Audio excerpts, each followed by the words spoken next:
portfolio management. So let's begin with this question that what is the main idea of you doing CFA?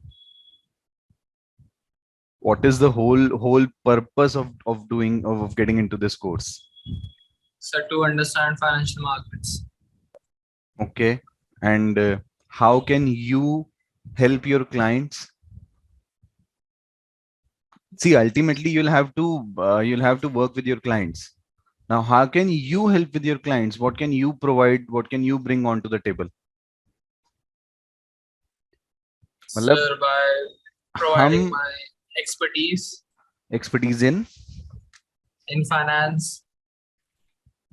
in finance. So are you saying that your clients, because we will definitely be dealing with, I mean, we all will be dealing with HNI clients, ultra HNI clients, maybe retail clients as well. So all of those already have money. We are not there to help them to how to earn their money. They already have their money. So हमारा role बीच में क्या है? What is our purpose? Sir, उनको maximum return दें. Okay, is the purpose to provide maximum return?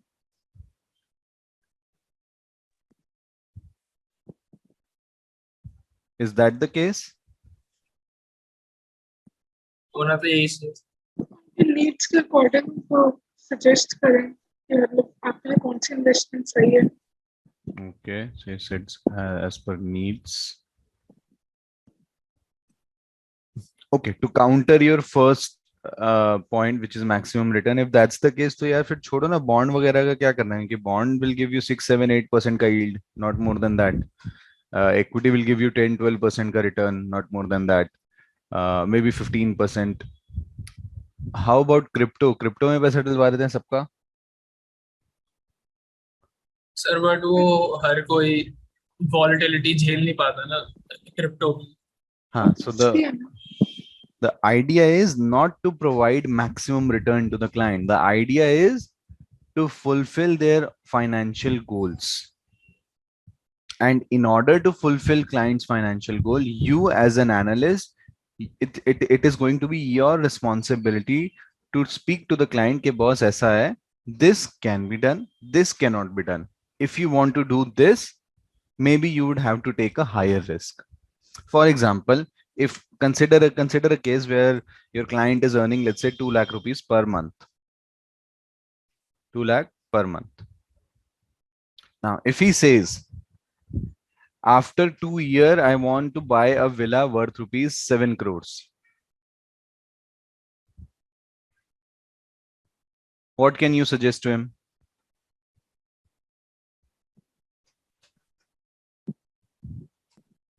Sir 2 साल के बाद 7 2 करोड़ साल का. के बाद 7 करोड़ का एक घर खरीदना उसने.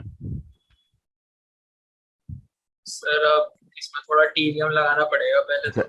Existing money उसके पास कुछ नहीं है. He is just employed. Existing money is zero. Existing fund.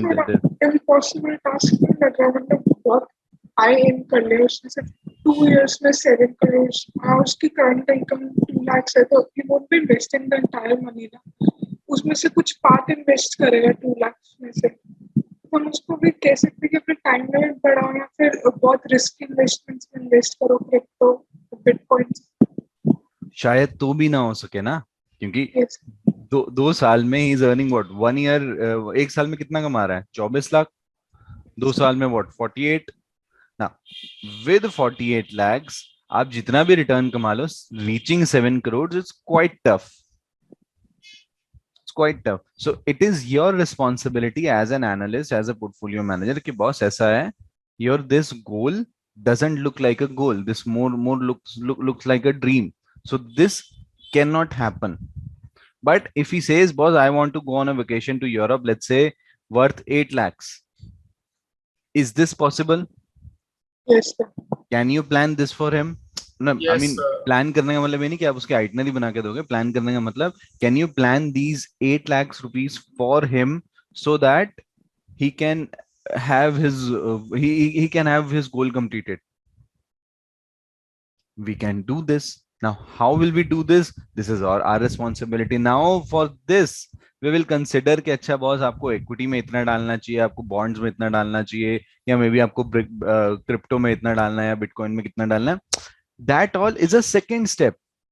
First step is you to identify if the goal which is proposed by your client, or if the goal which is if the goal of your client is actually a goal, or is it's a kind of a dream कि boss ये अभी तो नहीं हो सकता. Maybe you would have to. So for example, if your client says कि boss I'm earning 2 lakh rupees per month, my goal is to buy a villa worth 7 crores, you tell me कितने time में मैं खरीद सकता हूँ.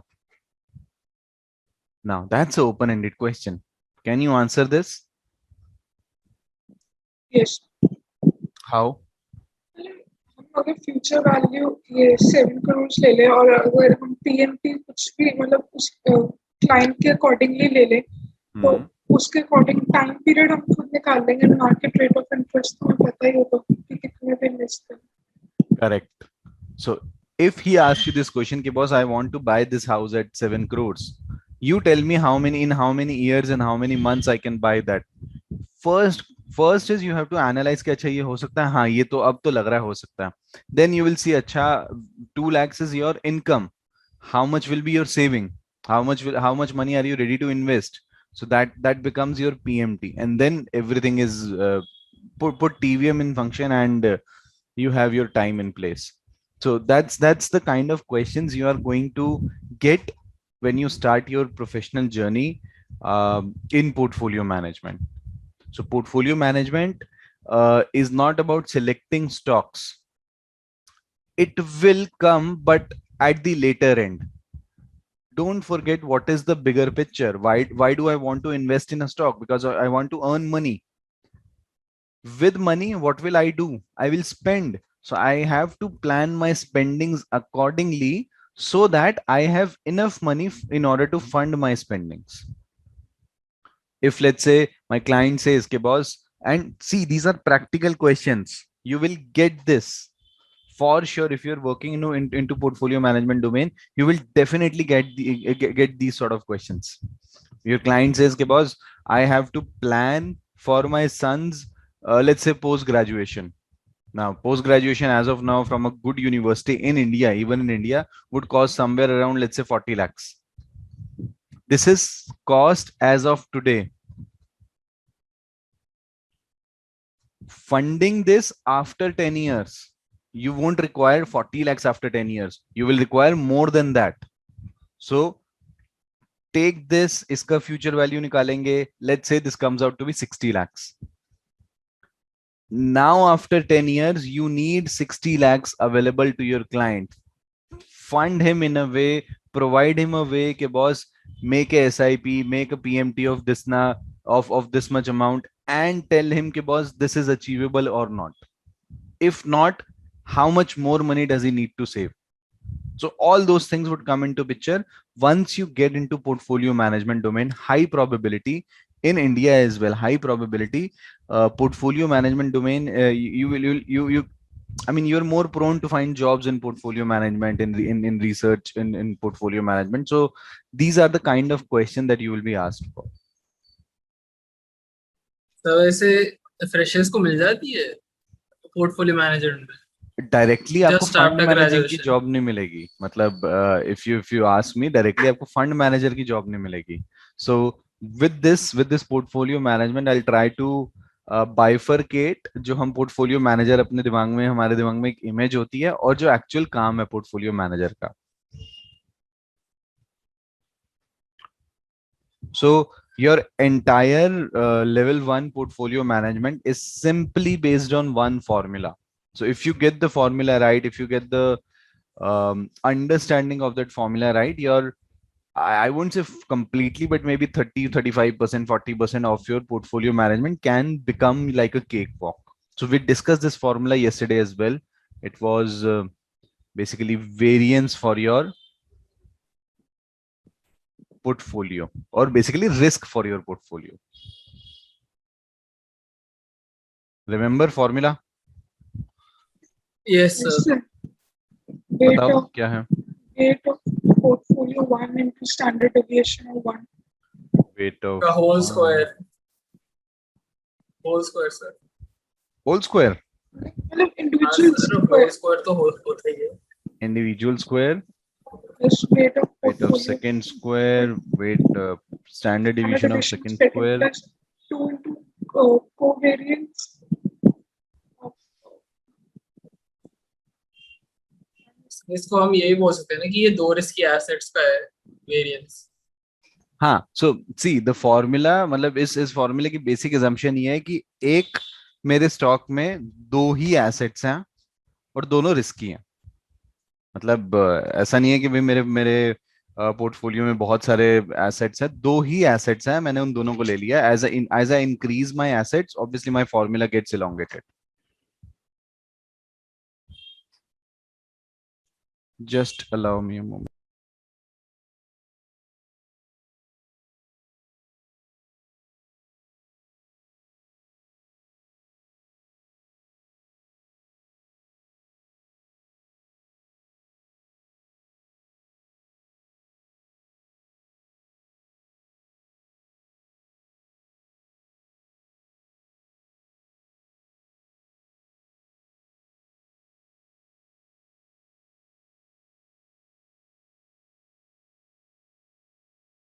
Yes, so let's do one thing. Let's calculate portfolio variance for one. Let me write one question. Let's.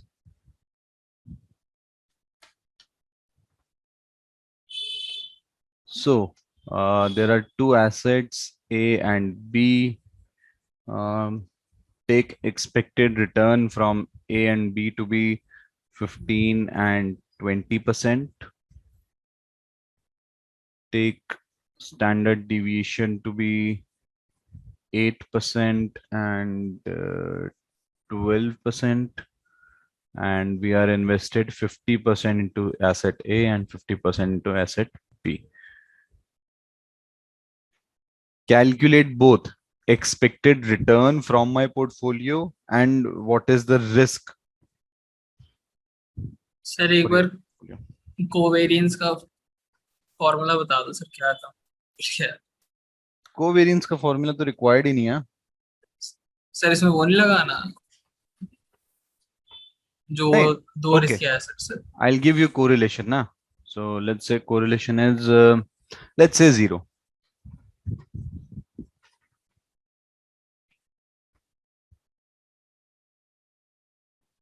So let me write formula so that you can.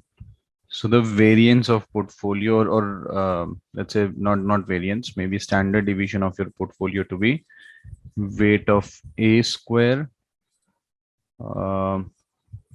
return of A square plus weight of B square, return of B square plus 2 weight of A, weight of B, return of A, return of B, and correlation of A and B. Sir इसका square root नहीं लेंगे? Yes, since we are taking a standard deviation, तो उसका square root. Sir वैसे मेरा risk आ गया एक एक अलग 0.533. अलग कैसे आएगा? पोर्टफोलियो का रिस्क निकालना ना. अच्छा, पोर्टफोलियो का निकालना है, वो मेरे को लगा कि भाई ए का रिस्क तो ये दिया हुआ है ना 8%, बी का दिया हुआ है 12%. What is risk? Risk is standard deviation. We are given standard deviation for A and B. Calculate both the thing, expected return of your portfolio and your risk of your portfolio, or standard deviation of your portfolio.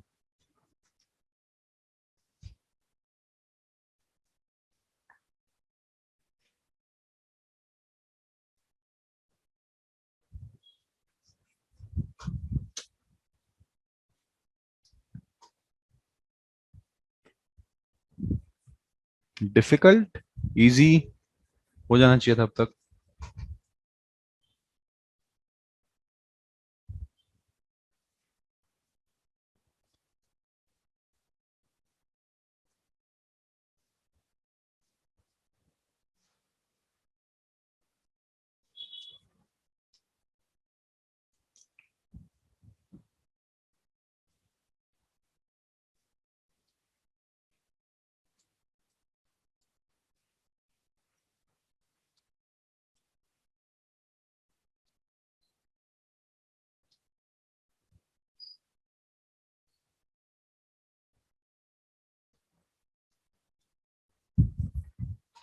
What do you get?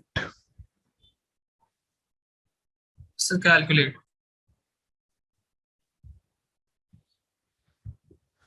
Expected return तो calculate हो गया होगा. How do you calculate expected return?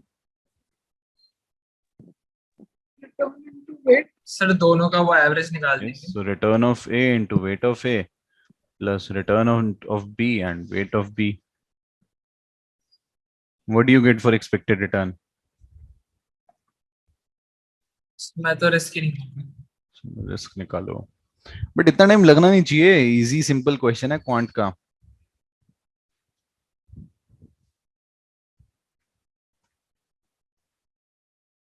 यहाँ तो अभी तक calculator पे हाथ नहीं बैठा है या कॉन्सेप्ट पे.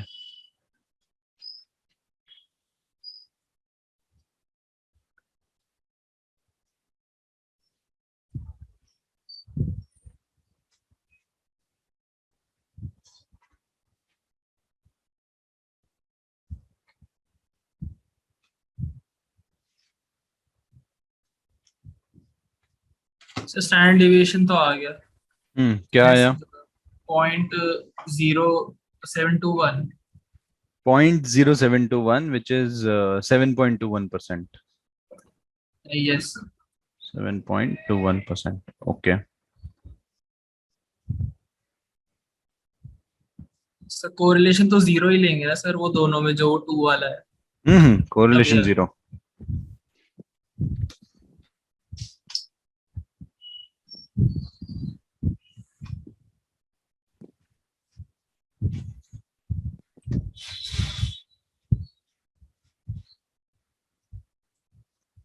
अच्छा सबका यही है 7.21.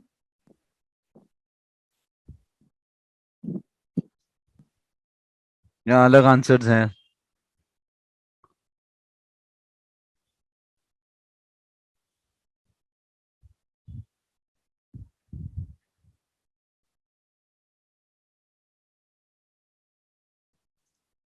Sir expected return 17.5%.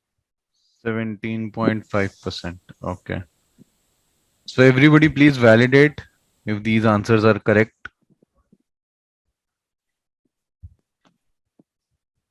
This becomes 7.5. This becomes 10. This 17.5. So ठीक है. Yes, I want clarity. I want this verification validation on risk number.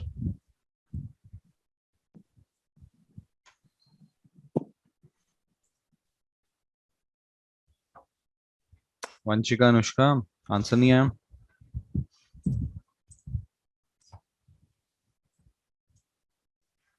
So let's try to solve each and every component alag separately. So what I have is 0.5 square.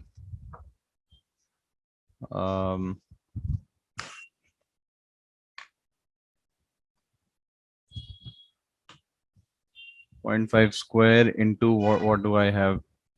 Return risk for A is 8%, which is 0.08.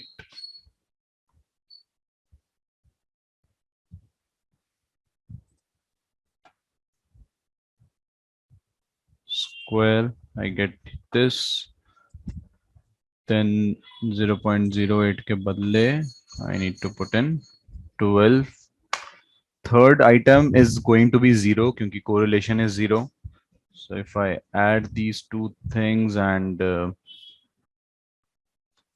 हाँ sir सही है, मैंने अभी फिर से देखा वो calculate. so it should be 7.211%. Everybody got this? Yes sir. Yes. Now see this very important and very amazing thing. Individual risk of asset A was 8%. Individual risk of asset B was 12%. If I don't apply any portfolio management, any skill that I've learned in CFA level 1, अगर मैं दोनों को equal weight दे देता हूँ, मतलब छोड़ दो what are optimal ways that I can reduce my risk of portfolio. If I just give them 50% wait, मतलब नो ब्रेनर के समझ नहीं आ रहा 2 एसेट में कितना इन्वेस्ट करूं, 50-50% कर दो. If I do this, my overall risk of my portfolio is 7.21, which is way lesser than individual assets. मतलब अगर मैं सारा का सारा पैसा ए में भी डाल देता तो भी 8% रहता, सारा का सारा पैसा बी में भी डाल देता तो 12% रहता. एंड जो उनका वेटेड एवरेज आ रहा है, जो उनका पोर्टफोलियो का ओवरऑल रिस्क आ रहा है, वो इन दोनों के इंडिविजुअल रिस्क से कम है. How is this happening?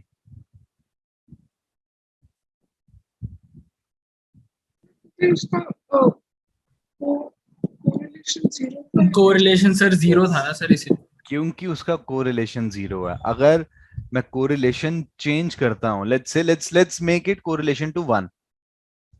Let's make it correlation to 1. Now let's calculate. So I have first, second, let's calculate third item here only.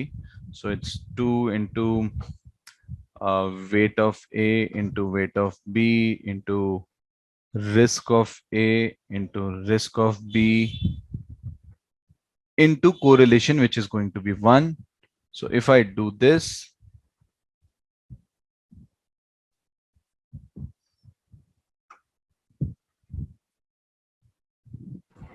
Sir 10% आ रहा है.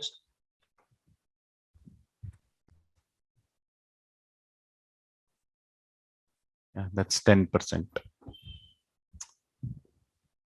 See, correlation change करने से मेरा पोर्टफोलियो रिस्क पूरा पूरा change हो रहा है. So that is why, that is one of the strongest reason in our previous class about alternatives as well, what we talked about के हम लोग ऑल्टरनेटिव एसेट्स का डेटा अवेलेबल नहीं है तो हम लोग उसको स्मूथ कर देते हैं. If we smoothen out data, then automatically correlation reduces. If correlation reduces, it will give me a vague picture, it will give me a distorted picture that my portfolio risk is less, but हो सकता है portfolio risk ज्यादा हो. So everything from portfolio perspective, everything boils down to one single fact, that if you are adding any stock, if you are adding any bond, if you are adding any asset for that matter in your portfolio, don't think about उस asset का कितना return है, उस asset का कितना risk है. Think about if I combine that asset in my portfolio, तो मेरे पोर्टफोलियो का सेटअप कैसे चेंज होगा. Again, Bitcoin, altcoin, any other very high risky investment, any other very high risky investment, don't think कि बस ये बहुत रिस्की है इसमें मैं इन्वेस्ट नहीं करूंगा. नहीं नहीं, think from a portfolio perspective. What if investing in Bitcoin, so what if you are heavily weighted, your portfolio is heavily on equity, what if Bitcoin and equity का negative correlation है, then it's a must for you to have Bitcoin as well. So the idea is, don't analyze, don't justify any stock, any bond, any asset by just looking at its own return and its own risk. If you want to analyze कि मेरे को ये खरीदना चाहिए नहीं खरीदना चाहिए, try कि वो मैं पोर्टफोलियो में ऐड करता हूं तो मेरा पोर्टफोलियो का रिस्क बढ़ रहा है या कम हो रहा है. That is basically your portfolio approach, the portfolio perspective.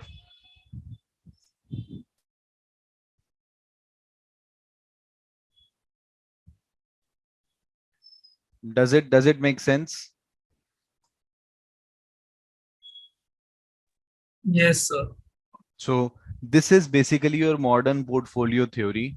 So your modern portfolio theory, nothing very fancy. It just says कि boss ऐसा है, don't put all your eggs in a single basket. Try and attain diversification, and in order to diversify, what the least you can do is forget about optimal weight, किस में कितना डालूं किस में कितना नहीं डालूं. ट्राई करो अपने पोर्टफोलियो में ज्यादा से ज्यादा चीजें रखो. Try if you're building a stock portfolio, maybe put in 25-30 stocks. Don't just stay concentrated on 5-6 stocks. Maybe 25-30 is the ideal way that you in order to attain diversification. Invest in equity, invest in bonds, invest in real asset, invest in other, so basically other alternative asset as well. So the idea is कि आप एक asset class पे, एक stock पे, एक bond पे इतना heavily मत चले जाओ. Try and diversify your portfolio. And how does diversification help? A, it reduces your overall risk. B, it gives you that sort of extra return as well. So your entire portfolio will be focusing on this diversification only. Now, if you see, maximum correlation कितना जा सकता था stock ए और stock B में? -1 से 1 तक। हाँ, तो कोरिलेशन की रेंज है -1 से 1 तक। मैक्सिमम कितना जा सकता था? +1, 1 जा सकता था ना। तो हमने 1 से अभी रिस्क कैलकुलेट करा, हमारा है 10%। इट मींस विद डाइवर्सिफिकेशन, अगर अगर ये मैं कोरिलेशन को कंसिडर नहीं करता और कोरिलेशन 1 होता, if correlation was 1, now with diversification my risk would have been 10%, or sorry, without diversification my risk have been 10%, but with diversification I have reduced my risk by 2.8%, which is 7.21 to 1%. So basically, there is one term which is diversification ratio, and it is nothing but you calculate what is your risk, what is your risk amount that you are getting, and divided by 10. So you'll say कि boss ऐसा है, 28% is the amount of risk जो मैंने eliminate कर दिया अपने portfolio में से by just selecting a stock, which by just selecting an asset which was not correlated with my portfolio. और सर ये हमेशा वो 10 से ही डिवाइड होगा? हाँ, हमेशा मतलब उससे ही रहेगा।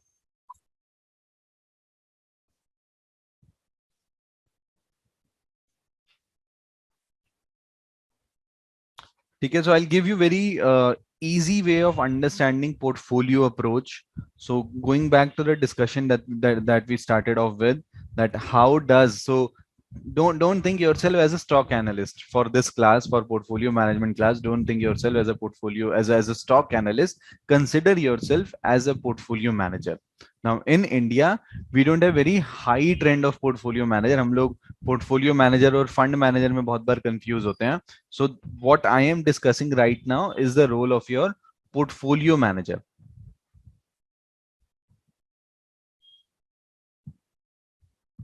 And that's how it works everywhere else as well. Matlab, this is a standard way of dealing with your client.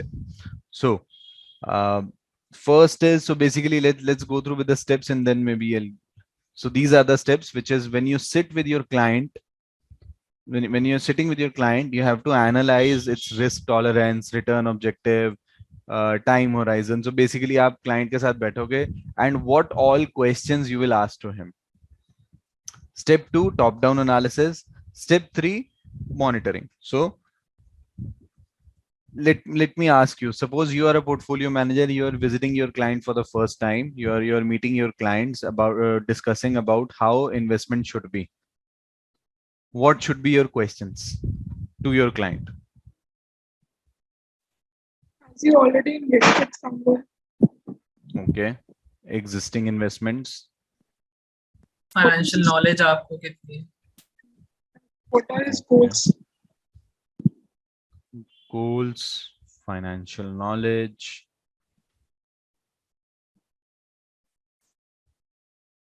And what else?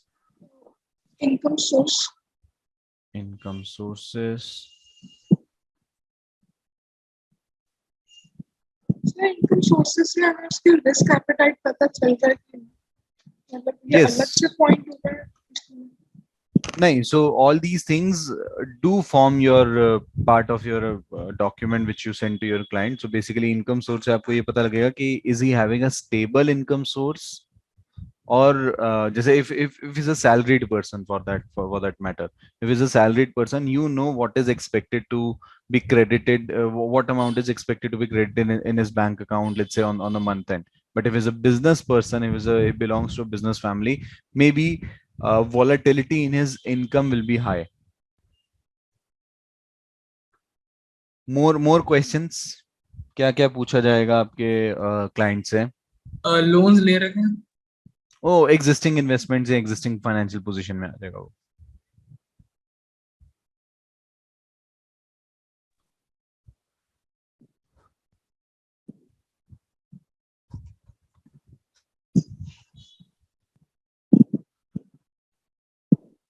बस इतना ही पूछना है। सर कि अगर पास्ट में किसी मैनेजर को कुछ अप्रोच कराओ। हाँ चलो, वो तो एग्जिस्टिंग इन्वेस्टमेंट, एग्जिस्टिंग पोजीशन में वो सब आ गया ना, कि भाई आपका कहाँ पे कितना पैसा इन्वेस्टेड है और वो सब चीजें।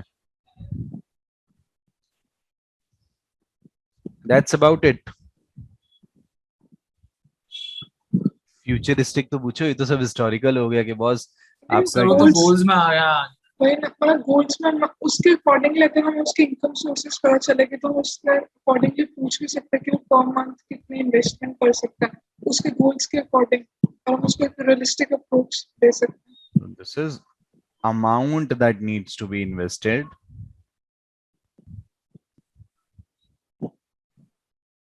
एंड अच्छा, ही स्पेसिफाइड हिज गोल्स कि बॉस ऐसा है 10 साल बाद मेरे को ये करना है, 25 साल बाद ये करना है, 50 साल बाद ये करना है। ये एनालाइज कि अच्छा ये हो पाएगा, उसने बताया मैं इतना पैसा इन्वेस्ट करूंगा। नाउ तो उससे फिर उसकी प्रेफरेंसेस भी पूछनी चाहिए, मतलब एज अगर हम 50-50 अगर इक्विटी एंड डेट में इन्वेस्ट करें बट ही इज लाइक कि नहीं मुझे ज्यादा डेट में करना है, तो कभी कभी क्लाइंट की प्रेफरेंसेस हम एक बार गाइड कर सकते हैं, but at the end client की प्रेफरेंसेस को भी हम सुन सकते हैं कि वो करेक्ट, क्या चाहते हैं। करेक्ट। सर वैसे हमें ये सुनना पड़ेगा कि अगर हम वैसे मैनेजर होंगे तभी तो ये ऐसे क्लाइंट की प्रेफरेंस। हाँ हाँ, मतलब क्लाइंट की बहुत प्रेफरेंस होती है। Maybe your client is very new to investment and he has seen few ads of mutual fund and he is very interested कि boss I have to invest my money in mutual fund. और maybe your client has seen ads of this cryptocurrency and is like नहीं नहीं boss मेरे को bitcoin में पैसा डाल के दो। So he will have his own preferences. He or she will have its own their own preferences. It is your responsibility. देखो first step जो है ना, when you are meeting your client, remember this thing: your duty is to get all the information. Your duty is not to counter him कि नहीं नहीं boss ऐसा नहीं ऐसा करना है, वैसा नहीं वैसा करना है, नहीं। first your first step is to get all the information, seek all the information. What is his goals? ये ना हो कि वो बोले जी मुझे 5 साल बाद घर खरीदना है और आप बोलोगे नहीं नहीं सर वो तो आपकी सैलरी के हिसाब से पॉसिबल नहीं है। फिर ये हो सकता है कि मतलब उसकी कोई फैमिली जो if his wife is also earning तो उसके इनकम सोर्सेस उसी में पॉइंट आ Yes, जाएगा। yes, yes.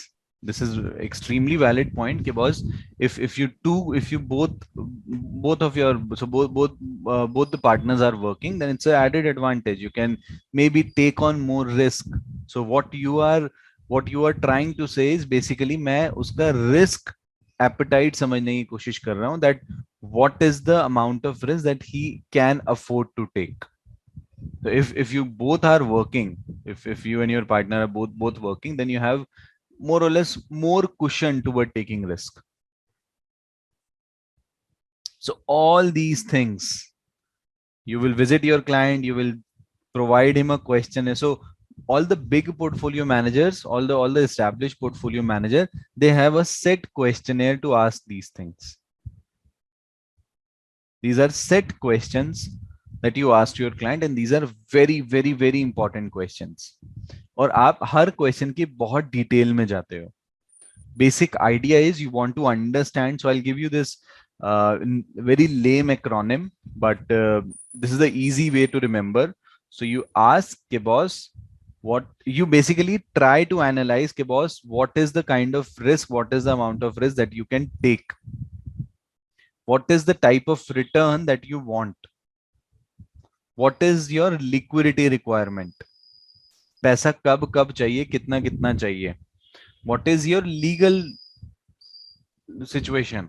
Now for if you are, let's say, doing it, or if the source of income is, let's say, smuggling, you have to assess what is the legal aspect for those as well. Then most important thing that you guys missed is the time, कि boss कितने time के लिए पैसा invest करना, is the tax, कि आप किस bracket में फॉल करते हो. If you fall in 30% bracket, if you fall in 10% bracket, और you're not even falling in tax brackets. सब मेरे को लग रहा था कि मैं टैक्स का पॉइंट बोलूं, बट टैक्स का से क्या रेलेवेंस होगी। assumed नहीं, अगर इनकम सोर्स से हमें पता चल जाएगा उसका टैक्स का। Uh, yes, but see, ultimately, the main idea of this, of forming this sort of getting into this sort of conversation is not to assume anything. First step जब आप client से मिल रहे हो तो आपको क्या करना है basically. Just a second, let me write this. It is your duty as a portfolio manager, आपको ये सारा डेटा अपने पास लेकर के जाना है and you go to your office and then you will analyse. Client के साथ बैठ करके आप ये सब चीजें एनालाइज करने नहीं लगोगे कि अरे आपको इतना पैसा चाहिए, आपकी लिक्विडिटी रिक्वायरमेंट इतनी है, आप 30% टैक्स ब्रैकेट में फॉल कर रहे हो. नहीं, your role for as a portfolio manager initially is to get all the data, see where does, and I am telling you, if you ask your client, if you ask yourself as well, what are your goals, you will fail to answer that. If I ask all three of you what are your goals in life, maybe you would say to get rich, to make money, but what to do with that money? So these questions may sound like very easy, straightforward, but these questions aren't that straightforward. If somebody asks me, "Ke boss, what is your financial goal in life?" I'd say, "I don't know." Then why are you saving money? Because I'm told to be. So most of the times you don't know why you are saving money or where should you spend that. So these इसलिए भी हो questions. सकता है ना कि भी Mhm. हमें circumstances uncertain है आज के टाइम पे, वी जस्ट सेव मनी के आगे जाके अगर कुछ भी हो तो हमारे पास एक बफर है. Huh. So see, you want to save money because you want to maybe go for a higher education. You want to save money because maybe you are saving it for your child's education. You want to save money, maybe you are saving it for your own education. You want to save money just to keep a buffer. So you can't keep all your money के boss एक buffer में रख रहा हूँ. मतलब आपके पास goals होने चाहिए हर इन्वेस्टमेंट से रिलेटेड, हर सेविंग से related, that my this saving I will use after 5 years for this. The ideal way of managing money is this. I'm telling you. So as a portfolio manager, what I have been doing even till now, is to ask your client their goals. Boss, what is your goal? Let's say the goal is to, one of my client, he told me yesterday only that he's planning for his daughter's wedding. Now, if that's the case, when are you expecting? Maybe 7 8 years. Start a SIP right now. In what maybe his financial situation is better off, then he says, "Ke boss, I can take more risk." Now, if you can take more risk, start with the equity SIP, start with the small cap, start with large cap. So basically, the idea is you will analyze his risk appetite, you will analyze your client's willingness to take risk, what is he can afford, how much risk he can afford to take, and what is his willingness. Based on that, you will say कि अच्छा boss, अगर आपका, now if my client was having a risk appetite of zero, he says कि boss, I don't want any risk into this, and I want to start, maybe I want to start saving 20,000 per month without taking any risk. So without taking any risk, now what is the best source that I can, what is the best way that I could route him is कि boss ऐसा करो, 20,000 invest करना ना, आप 15,000 RD में ही डाल दो. That is the safest way. Now, it is your responsibility as as a portfolio manager, as a financial advisor, that you tell your client कि मेरे हिसाब से आपको ये करना चाहिए. आपका क्लाइंट उस बात से अग्री करे या नहीं करे, it is his call, because ultimately it's his own money ना.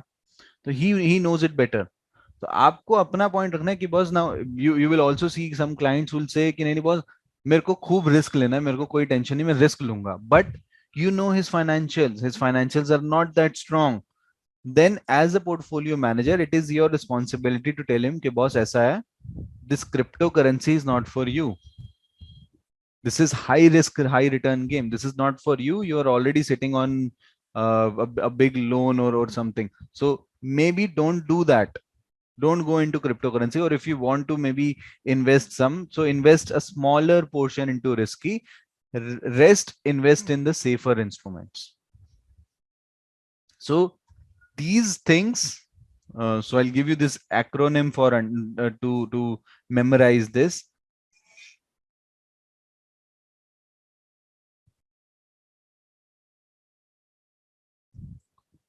Risk return is the objective. Ultimately हम साथ में क्यों बैठे हैं, हम अपने क्लाइंट के साथ में क्यों बैठे हैं? क्योंकि मेरे को रिटर्न कमानी है और अपना पोर्टफोलियो का रिस्क कम करना है. These are my objectives, and these are basically your constraints. What is your liquidity need? What is the legality of, मतलब आप कौन हो for that matter? If you are a company, if you are managing money for a company, तो उसका tax treatment, उसकी legality अलग होगी. If you are managing money for individual, उसकी legality, उसका tax treatment बिल्कुल अलग होगा. टाइम, कितने टाइम के लिए आप इन्वेस्ट करना चाह रहे हो? For a individual it is very clear ना. इंडिविजुअल के लिए भाई 10 साल बाद बेटी की शादी करनी है, 25 साल बाद रिटायरमेंट लेनी है, and so on and so fourth. You have set timelines. But if you are dealing with companies, maybe they don't have that set timelines. If you are dealing with, for that matter, um, if you are managing money for IAM, now IAM charges a lot of fee from you as a student, so they have a lot of money. उनके लिए time is not a major, उनके लिए कोई खर्चा नहीं आ रहा बहुत बड़ा, उनके लिए एज अ ऑर्गेनाइजेशन उनके लिए बहुत बड़े खर्चे नहीं आ रहे. सो time needs, time requirement would be way different for individual, would be way different for any organization, for any institute, and unique circumstances. Now see, every individual would have a unique circumstance, every individual. Now if I ask you, let's say, let me give you some choices.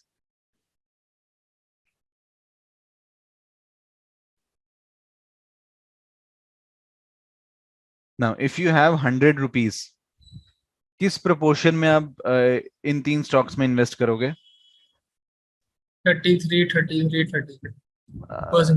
Basic approach, 1/3 1/3 1/3. Okay, more thoughts?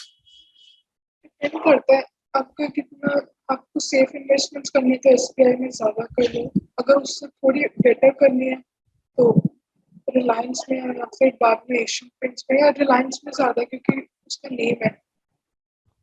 So what you just said कि boss इन 3 stocks में invest करना. So I have categorically taken these 3 names which are very prominent in their, in our country, or in their field. So Reliance, SBI, Asian Paint. Now suppose you are managing money for Mr. Mukesh Ambani, would you invest in Reliance? अपनी company में invest कर सकते हैं, हम कुछ. So if you are managing money for Mr. Mukesh Ambani, you won't invest in Reliance because he'll be like, भाई मेरा already portfolio Reliance में ही पड़ा हुआ है. I want to diversify my portfolio. Or if you are managing money for, let's say, LIC, you won't put in money in SBI. He's like, boss मेरा already share पड़ा हुआ है SBI में, तो मैं नहीं SBI में और डालना चाहता. So basically it will depend on lot many things. It will depend on what is your existing portfolio. It will depend upon what are you, how are you and your entity, how are you and these stocks are related to each other. So the idea is, in order to add any stock, any bond, any asset in your portfolio, you will see what is the unique. So every individual, every organization would have a unique circumstance. So in order to analyze that, you would have to study your client's entire financials. You will have to speak to your client के boss आप क्या position है, उसके accordingly you will take decision. So this unique circumstance will be unique for every individual, will be unique for every organization. Now how this Mukesh Ambani कहाँ पे invest कर रहा है? एशियन पेंट्स में. अगर because he has lot of money तो उसको safe investments की शायद जरूरत ना हो एसबीआई की, कर भी सकता है, but Asian paints. So if I'm managing money for Mukesh Ambani, I will definitely not invest in Reliance because he already has a lot of portfolio in Reliance. I will try कि मैं उसका portfolio पहले analyze करूं कि कहाँ कहाँ पे आप invested हो. Now let's say if his portfolio is already 50% 60% very heavily invested in stocks, in equity, क्योंकि Reliance का equity है बहुत सारा उसके पास. So if that is the case, maybe I'd say कि boss, you don't invest in stocks, go for safer investments. Your portfolio is already very heavy on equity, yeah, on petroleum sector, yeah.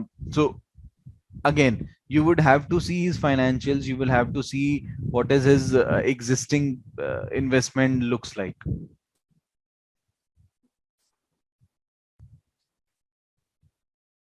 Sir वैसे अगर हमारा client कोई businessman है तो हम उसकी balance sheet मांग सकते हैं. If you are investing, if your client is the owner of the business, see, you have to be very clear about कि आप किसके through, किसके लिए invest कर रहे हो. If you are investing for business or you are investing for the person, for the proprietor. सब businessman. For the proprietor. Yes sir. तो आप प्रोप्राइटर की बैलेंस शीट, प्रोप्राइटर के फाइनेंशियल, वो सब आपको चाहिए होंगे. बट सर अगर हम हम्म, बिजनेस के लिए मांग रहे हैं तो भी तो सर सही रहेगा सर बैलेंस शीट कि वो नहीं नहीं, बिजनेस सी, क्या कर रहा है. who is your client? If your client is Reliance, if your client is Reliance, तो you require Reliance की मतलब Reliance का projections कि आगे कितना पैसा आने वाला, कितना नहीं आने वाला. But if your client is, let's say, Mukesh Ambani, then maybe you don't require Reliance का statement. What you require is, you require कि बॉस आपकी अपनी बैलेंस शीट दिखाओ, आपकी अपनी नेटवर्थ दिखाओ. There are two, so Mukesh Ambani and Reliance, these are two different items. Who is your client? Is your client Mukesh Ambani or is your client Reliance? Sir Mukesh. If Mukesh Ambani, then Reliance, yes, Reliance is a matter of concern for you because 30-40% आपका portfolio Reliance में invested है. But you need more details ना कि भाई 40% Reliance में, बाकी 60% का invested हो, वो दिखाओ या वो बताओ. And we are not regulators, so don't consider कि हम रेगुलेटर हैं तो हम जो भी अपने क्लाइंट को बोलेंगे कि भाई ये बैलेंस शीट दिखाओ या वो बैलेंस शीट दिखाओ and he will show us. No, ऐसा नहीं है. What we are providing is our advisory. अब advisory, it's like if you go to your doctor, the doctor will write you certain tests कि boss आप ये test करा के आना. Now it is your call कि मेरे को वो सब टेस्ट कराने हैं तो इस डॉक्टर के पास जाना है या नहीं जाना. सेम वे, जैसे अभी आपने लीगल एस्पेक्ट बोला था, तो अगर कोई क्लाइंट हमसे बाय करेगा अपने सोर्स ऑफ इनकम के बारे में, लाइक जैसे मुकेश अंबानी इस एग्जांपल में, उसको रिलायंस से पैसा आ रहा है, बट व्हाट इफ कुछ गलत मींस में भी पैसा आ रहा है, वो हमें डिस्क्लोज नहीं कर रहा, तो जब बाद में ये बात पता चलेगी तो उसकी रिस्पांसिबिलिटी क्या हम पे आएगी? नहीं, that's what I'm telling you ना. It is not your duty कि आप हर चीज चेक करो. See, ultimately treat it or consider it like your doctor and your patient relationship. If you are a patient, you're going to doctor to seek his advice. If you're a patient, you're going to doctor to seek his advice. Now it is your responsibility as a patient कि आप सब कुछ सच सच बताओ कि भाई I am feeling cold, I am feeling cough and so on and so forth. ऐसा जरूरी नहीं है कि अगर आपने कोई चीज छुपा ली तो डॉक्टर शुड, मतलब it is not responsibility of doctor, it is your responsibility. Same way it is your clients responsibility to tell you each and everything and he will not tell you at the first go. Trust me, he will not disclose entire financials. The way it works is, initially, if it's a new client, initially he will tell you maybe 5% of his entire information. Then if you build trust, then maybe 10, then maybe 15, then maybe 20.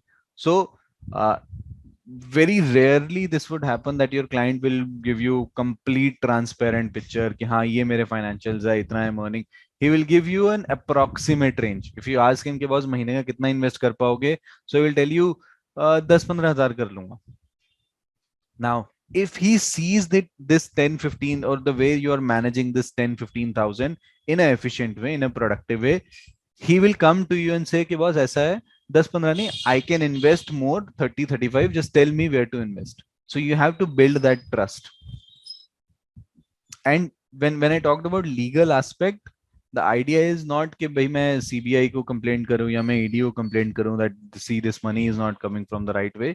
The idea is, as a financial analyst, it is your duty कि आप देख लो कि अगर तो ये legal सब सही दिख रहा है तब तो ठीक है, but अगर ये सब सही नहीं दिख रहा ना, if you know that the person, that the source of income is not right, or if you know that this is fraud, or this money is as a result of smuggling, or something like that, even after knowing this, if you still if you still continue doing, if you still continue providing him advisory service, then it is your fault from ethics perspective. If he gets busted, then it will be your duty as well, or it will be your responsibility as well. And sir अगर जो हमारा client है वो एक private company का business owner है, तो sir क्या हम उससे भी मांग सकते हैं बैलेंस शीट? अगेन, आप किसकी बात कर रहे हो? अगर आप, आपका क्लाइंट जो है वो ओनर है, if your owner client, owner sir. तो आप उसकी बुक से ज्यादा कंसर्न हो ना कि उसकी प्राइवेट कंपनी की। Private company, it's a different entity.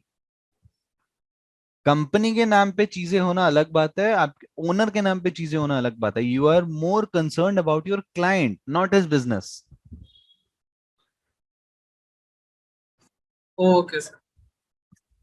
So that's basically the portfolio process, portfolio management process, which I am drawing it. Maybe you can take a screenshot at the end if that's required. So basically, what you will prepare with your client is a document called IPS, which is your basically this document serve as a Bible, or serve as a golden document for you as a portfolio manager. This makes your life way more simpler. So this is investment policy statement. This one statement, this one document should have all your answers. इसमें basically सब कुछ लिखा होगा जी, आप कितना कमा रहे हो, कितना इन्वेस्ट कर रहे हो, कितना रिस्क लेना चाहते हो, and so on and so fourth.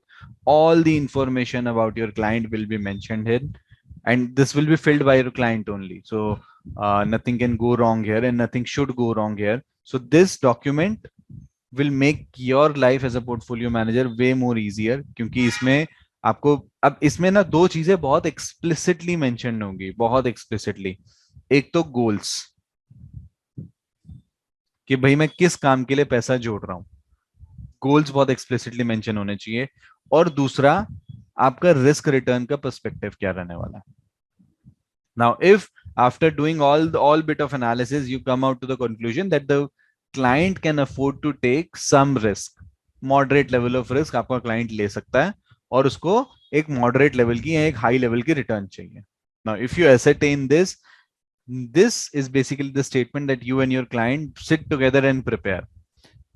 This CME, this is basically your capital market expectations. This is prepared by you as an analyst. So this involves, okay, what are your expectations about capital market? Let's say your expectation is that equity will give you a return of 13-14%, or bonds will give you a return of, let's say, 7-8% and stuff like that. So basically these are your expectation. So that is why your outlook for equity, your outlook for economy, your outlook for entire financial world will come into picture, will come into place through this document. So basically what the CME stands for, आप अपनी analysis करते हो market का, आपको क्या लगता है कि अगले, और ये एनालिसिस कोई 2 महीने का 3 महीने का नहीं है, this is a long term. We are dealing, what we are dealing here is a long term investor. We are not dealing with a short term trader, we are dealing with a long term investor who is genuinely worried about, who is genuinely concerned about where do I put my money, how do I put my money, and questions like that. So stock perspective के हिसाब से मत सोचो कि इस stock में invest करूं या नहीं करूं, इस पर्टिकुलर बॉन्ड में इन्वेस्ट करूं या नहीं करूं. नहीं, first you have to do your analysis, what we call is a top down. Have you heard this term? Sir top down approach. Top down approach. What is top down approach? Sir ऊपर से नीचे ही होता है सब कुछ। So top down approach का मतलब, you are analyzing capital market from a macro level perspective. You are seeing कि अच्छा, let's say your client is an Indian client, so you are seeing कि बॉस ऐसा है, इंडिया का GDP इतना grow होने वाला है, आप इक्विटी में अगर इन्वेस्ट करते हो, इक्विटी इतना ग्रो होने वाला है, so see you are not at this point, you are not thinking about investing in stocks, you are investing in thinking in economy. Which economy? So we Indians have a very high tilt toward US economy nowadays. You see a lot of applications जो US में investment, US stocks में invest कर रहे हैं या क्या कर रहे हैं. So basically what you have to analyze is पहले तो country की economy, GDP की economy, आपको मतलब GDP के बारे में बात करनी है, फिर equity में डालना है या bond में डालना है. So first step is broader level, which is your let's say GDP sort of approach. Then maybe your economy, equity as a whole, yeah, bond as a whole, your debt as a whole, as a broad category. Then which sector within equity? Let's say banking. Within equity, let's say pharma. So all those sort of things. And after that, your analysis says कि boss banking में चलो HDFC में डाल देते हैं, pharma में चलो कैडिला में डाल देते हैं या GSK में डाल देते हैं. So your stock selection is the last thing that you will do as a portfolio manager. What you have to analyse is आपको अपनी कैपिटल मार्केट एक्सपेक्टेशन बतानी है, और आप यहाँ पे your words will be like कि boss I am expecting Indian economy to grow at let's say 13% और US economy to grow at let's say 7%, your or maybe debt sector to grow at 8%, 9%, and stuff like that. So once you have both these documents prepared, you have your IPS, you have your CME, now you will analyze things, and you and your client would come out to be something called strategic asset allocation.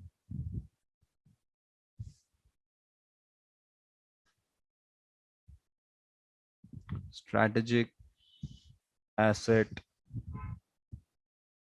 allocation. Now what does strategic asset allocation नाम से क्या लग रहा है? Sir एक सोच समझ के सारा पैसा थोड़े बहुत एसेट्स में डालना Yes, sir. देख के. What are these assets? Are these assets stocks? Combined है, मतलब उसका needs के according.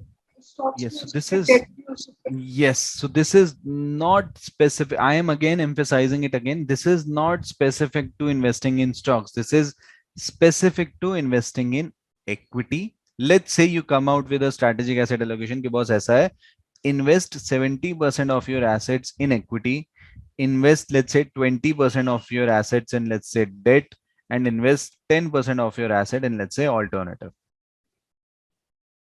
Now this is your strategic asset allocation. What should be, okay, if you have let's say 1 crore with you, 70 lakhs should be invested in equity, 20 lakhs should be invested in debt, 10% should be invested in 10 lakhs should be invested in any alternative asset, maybe real estate, maybe commodity, maybe hedge fund, maybe private equity, anything. Now this is a broader level strategic asset allocation. क्या मतलब हमेशा ऐसा ही रहेगा? Now let's say in 2022 you've Time change हो जाएगी. आपने क्या करा 2022 में, अगस्त 2022 सितंबर 2022, what you have done is you have allocated assets in such a way, ऐसे ऐसे मैंने इन्वेस्ट कर दिया. अभी क्या हुआ, एक साल बाद August 23 equity market rallied and the money got a return of let's say 30%, 40%. So your 1 crore, now see this using example. Now see, you must have invested 1 crore. उसमें 70 लाख आपने इक्विटी में करा, 20 लाख आपने डेट में करा और 10 लाख आपने रियल एसेट में करा. लेट्स से ये 10 का 10 वहीं का वहीं ग्रो नहीं हुआ, ये 20 का बस 22 हुआ और ये 70 का 90 हो गया. इक्विटी मार्केट रैलीड, ठीक है. So now how does your portfolio look like? What is the total? Sir 80% equity. So basically 122 आपका टोटल हो गया. अब 122 का 90 divided by 90 divided by 122. So basically you have close to 73% here. 22 divided by 122. You have roughly 18% here. You have roughly what 12% here.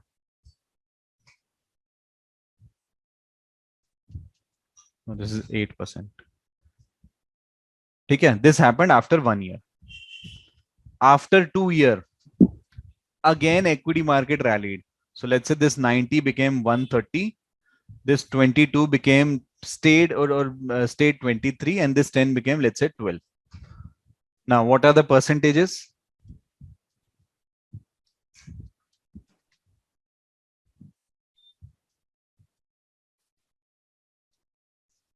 Now this is close to 80%. This is 78. 80% ballpark ले लेते हैं. This is, let's say, 15%, and this is, let's say, 5%. Arbitrary numbers. Now see, you have deviated from your target asset allocation or strategic asset allocation. So you, while deciding your strategic asset allocation, you have to decide on certain things, that what are acceptable ranges. अगर 70 का 80 हुआ तो क्या मुझे rebalance करना है? अगर 70 का लेट्स से 50 हो जाता, इक्विटी गिर जाता, 70 का 50 हो जाता, 40 हो जाता, तो you have to decide on certain ranges, कब कब मेरे को रीबैलेंस करना होगा और कब कब मैं इसको रिव्यू करूंगा. You won't review this every quarter, हर महीने हर रोज नहीं करने वाले. मतलब इक्विटी में रीड भी किया था कि क्योंकि ये थोड़ा कॉस्टली प्रोसेस में होता है, आप हर टाइम रिव्यू नहीं कर सकते, मतलब may be at the year and या क्वार्टर एंड पे. करेक्ट. तो इट्स अ कॉस्टली प्रोसेस. मतलब ऐसा नहीं है. आपको रीबैलेंस करने का मतलब क्या है, इस बात को समझना. So if let's say you decide to rebalance after every quarter, तो आपका 70 से 73 हुआ, एक क्वार्टर के बाद आपने बोला रीबैलेंस करते हैं, तो आपने अपने 3% इक्विटी बेच दिया. 3% इक्विटी का मतलब है 3 lakh. And every time you try to rebalance, you would have to incur transaction cost, you would have to pay taxes. So every time doing this, it's a very expensive process. So you don't want to do this every time.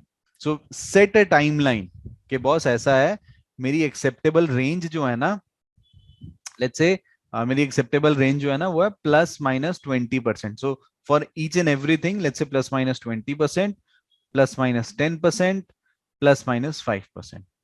Provide a range के boss ऐसा है, जब तक ये इस range में घूम रहा है ना, तब तक मेरे को कोई टेंशन नहीं है, मैं रीबैलेंस नहीं करने वाला. And along with that provide, let's say after every 2 years,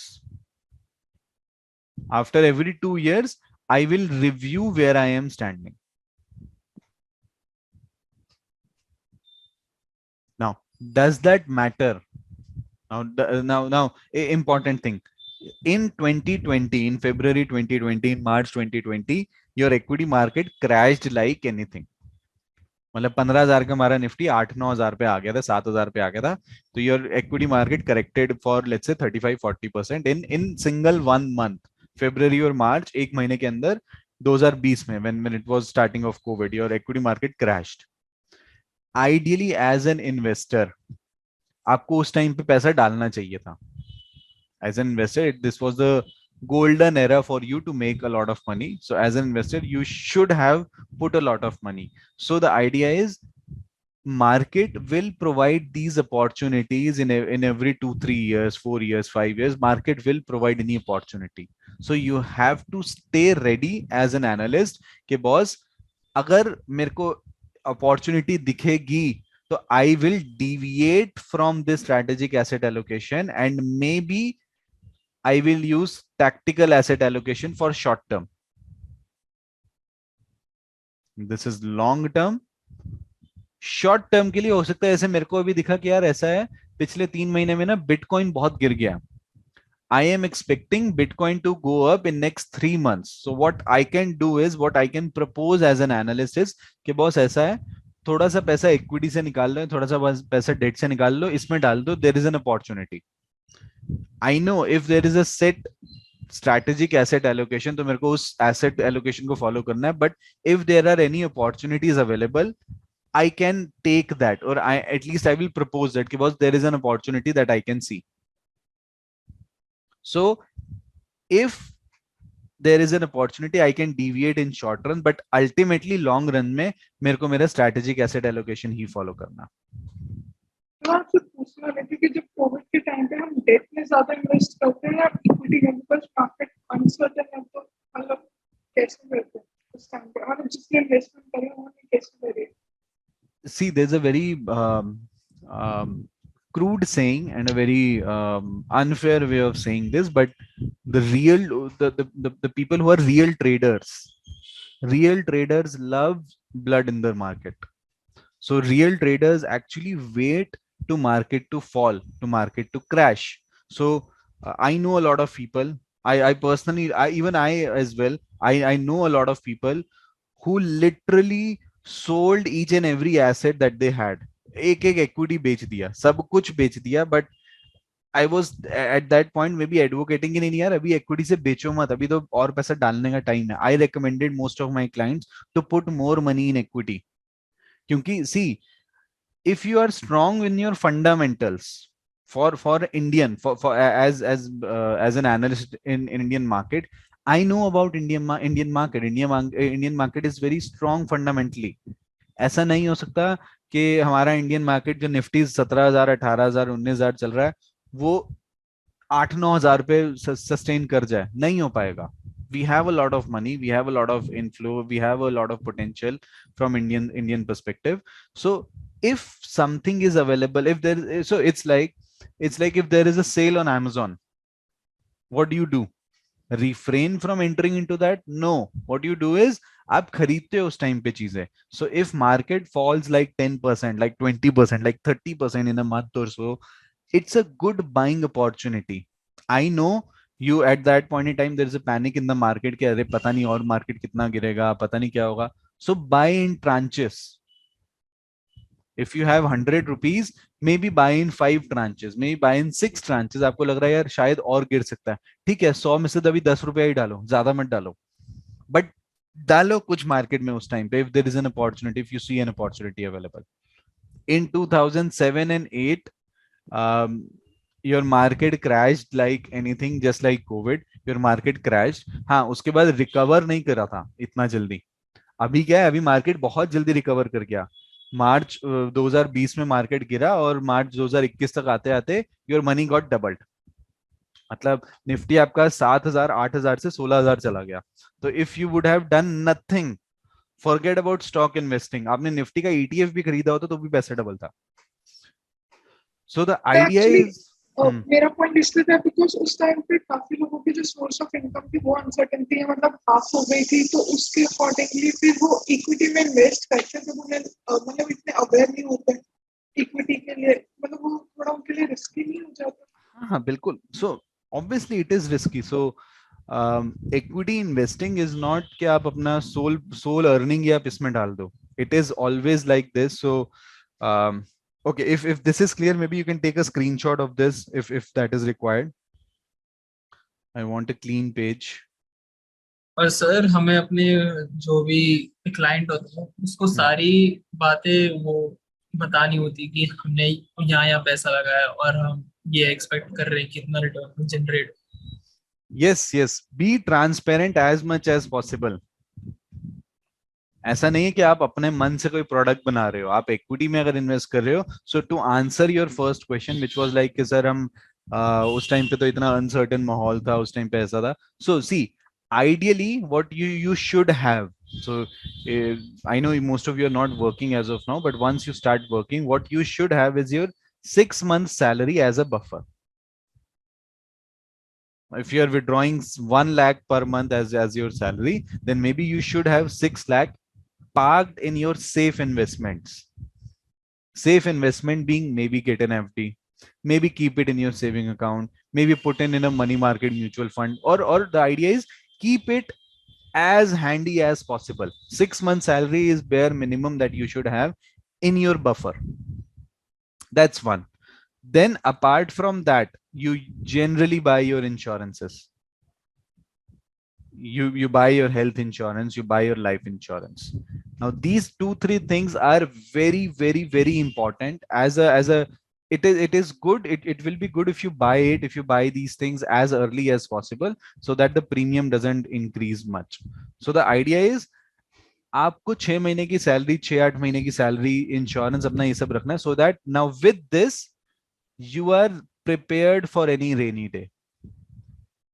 If God forbids if any situation like COVID comes back, it's back again. Your economy won't come to standstill for 6 months. 6 months is a general uh, tested time period कि 6 महीने में things generally gets better. Generally things gets better. So park your investment in these are very safe investment. इन सबको equity में नहीं डालना. इसके ऊपर जो है ना उसको डालो equity में, उसको डालो bonds में. Play around with that money. But these are your very safe sort of instruments. Never play with these.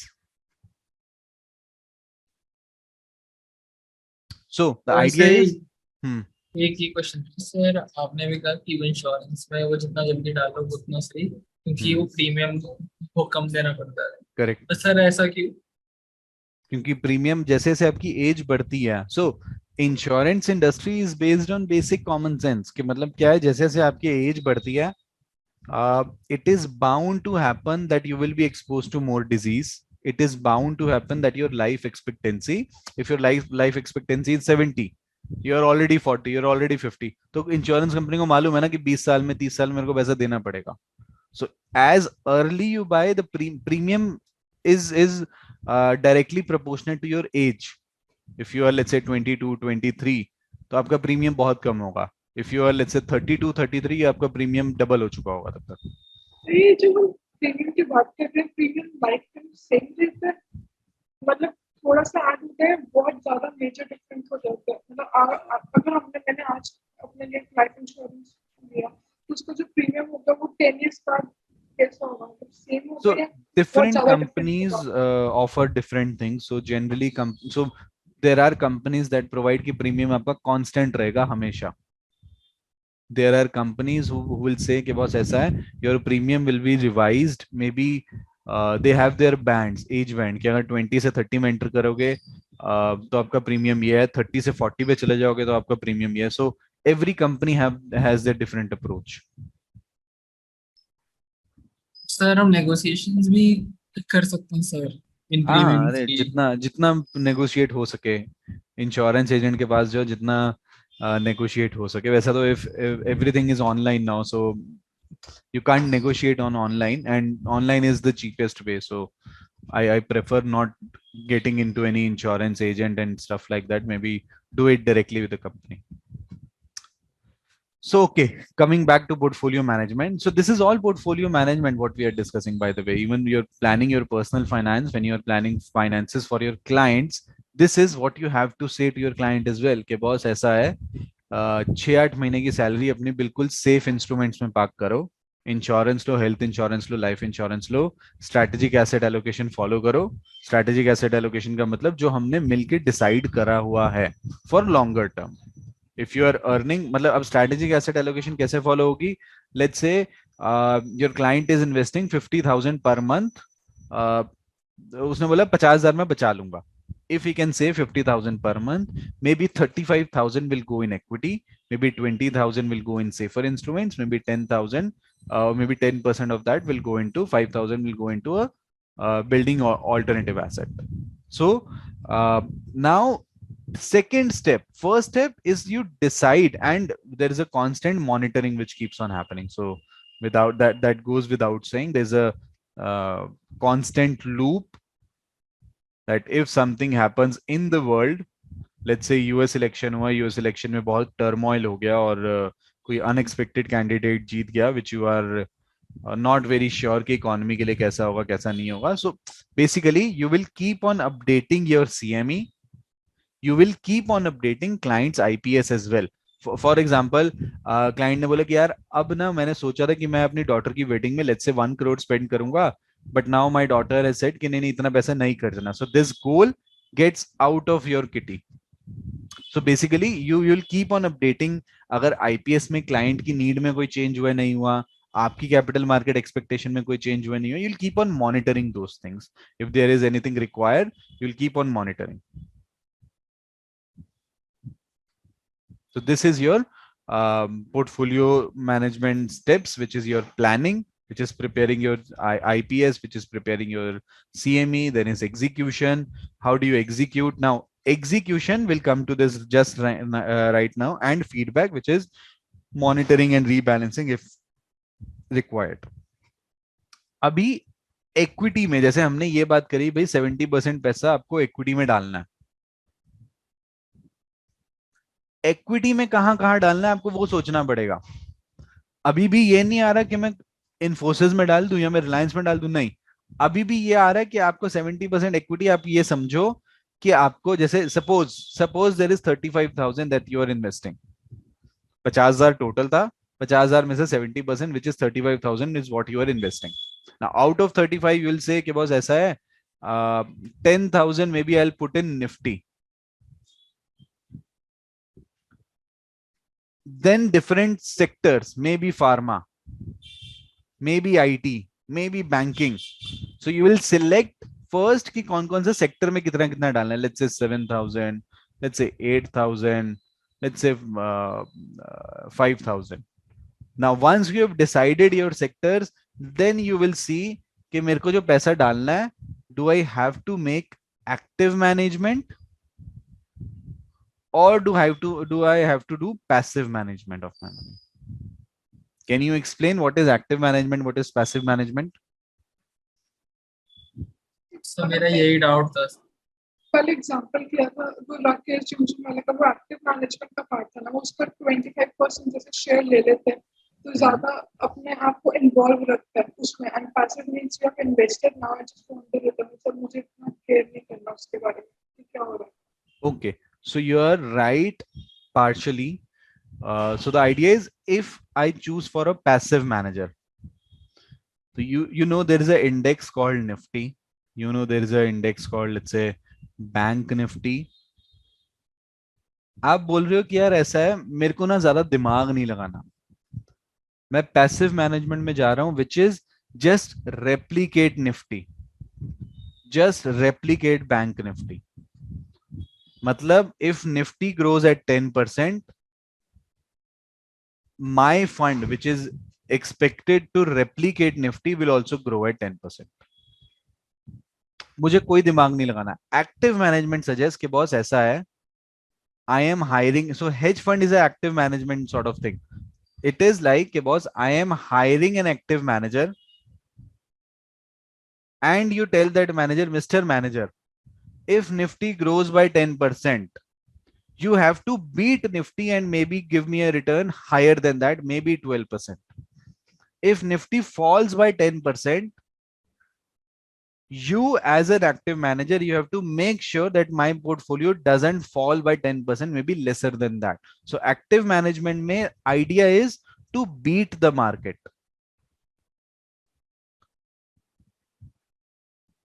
Passive management mein intent is to replicate the market.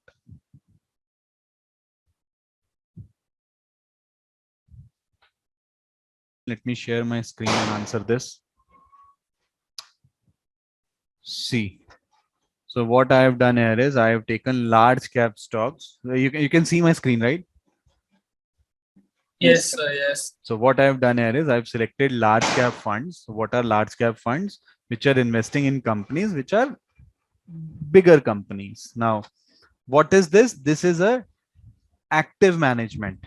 Now, how do you know this is active management? See, they provided के boss Nipo का जो fund है उसका return benchmark से, benchmark क्या है, Nifty या S&P 500, so this is S&P 100 is the benchmark for this. तो देखो जी हम कॉन्स्टेंटली मार्केट बीट करते जा रहे हैं, हम कॉन्स्टेंटली मार्केट से ज्यादा रिटर्न आपको दे रहे हैं। This is active management when the intent is to beat the market. But if your intent is to replicate the market, now see the expense. If your manager is doing lot of things, मतलब भाई market को beat करना है, बहुत खूब सारा analysis कर रहा होगा, खूब सब चीजें कर रहा होगा, it is charging you a higher fee which is 1.08%. मतलब if you deposit 100 rupee in this fund, 1.08 rupees is straight away deducted from your from your money, from your corpus, as basically fee, management fee. Whereas this, let's look around for ETF. So let's take ETF. I know we have not discussed ETF yet. This will replicate your Nifty. Yes. This will replicate your Nifty, which is your Mirai asset. ETF, what fund it is tracking? Nifty 50. See, the returns are more or less in line. हल्का फुल्का कोई फर्क होगा more or less आपका idea ये रहेगा कि मैं मार्केट को ट्रैक कर रहा हूँ. सर हमें ये कैसे पता लगेगा कि कौन सा प्लान ये है कि वो एक्टिव मैनेजमेंट है या पैसिव मैनेजमेंट? सर यहाँ तो कहीं लिखा नहीं. See this fee sir 0.05. Sir तो मतलब वो जितनी कम फीस उसका मतलब वो पैसिव मैनेजमेंट. नहीं ऐसा नहीं है. मतलब this will be mentioned somewhere. Let's do one thing. Let's take a short break of 5-7 minutes. There's a very disturbance around me, so let's take 5-7 minutes break and let's get back at 11:45. Okay sir.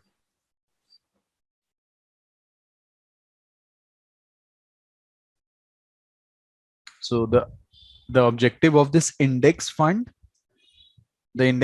is to invest in stocks of companies which are in Nifty 50 and endeavor to achieve return equivalent to Nifty 50. जो Nifty का return है वही इस index का return है.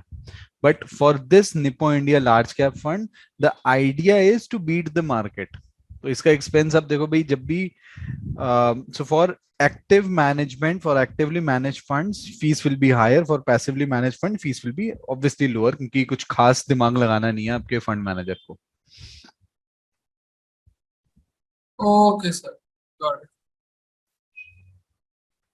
So I'll just wait for one more minute and we'll begin.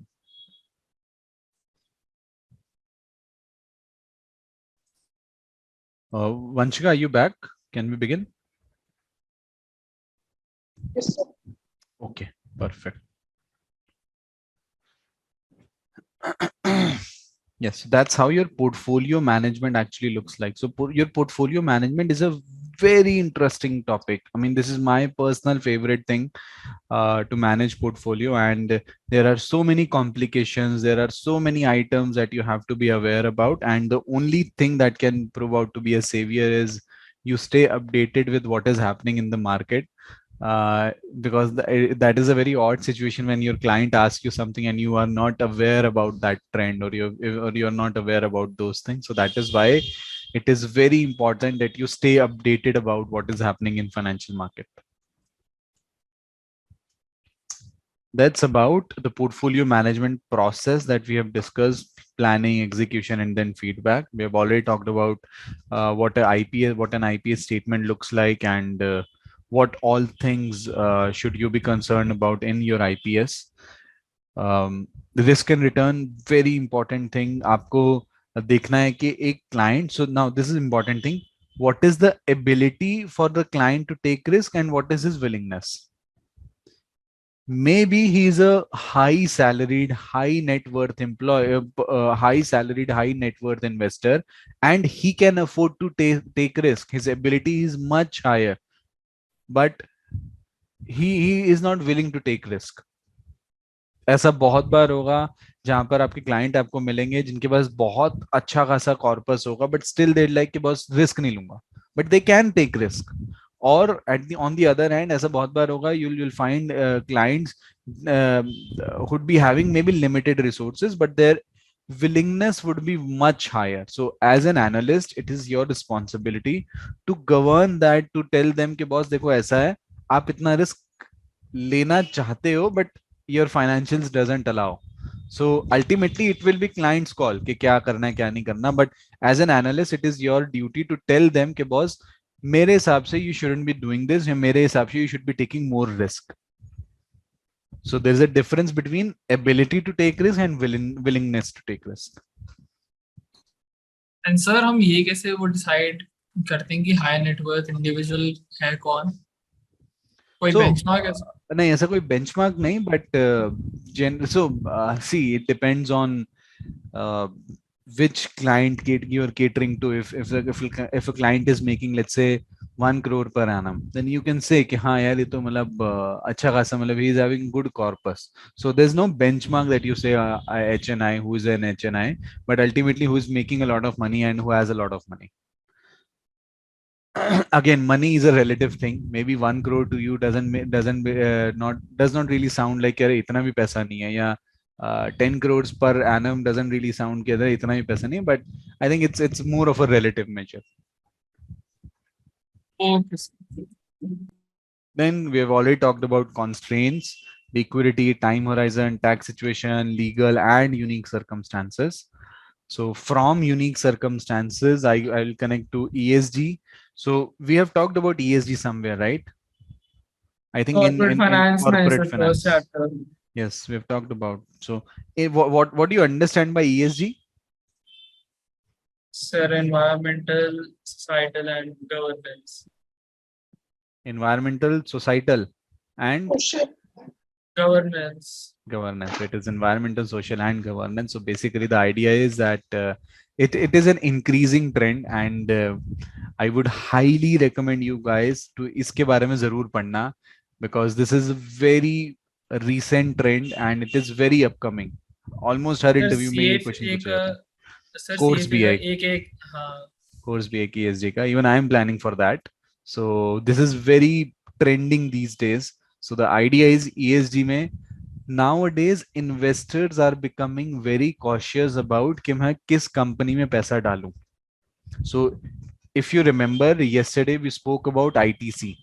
Now I spoke about that ITC might go away with tobacco business, or might split off, or might spin off tobacco business and create it as a different entity. So the idea is that many investors nowadays are saying, "Ke boss, we will not put in our money to the companies who are not ESG rated, or to the not who are not doing very good for society."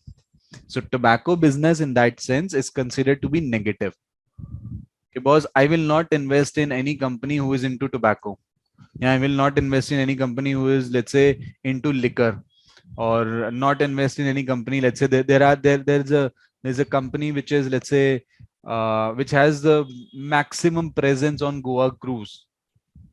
So नहीं हम Goa cruise में gambling हो रही है, तो जी हम उसमें invest नहीं करेंगे. So there is a lot of awareness within clients, within your investors, who say कि boss, we will not invest in companies which are doing something bad to the society. Let's say making tobacco, let's say selling liquor, let's say producing a lot of pollution in the environment, or let's say wasting a lot of money. So nowadays you see ITC has already claimed that we are net zero in water.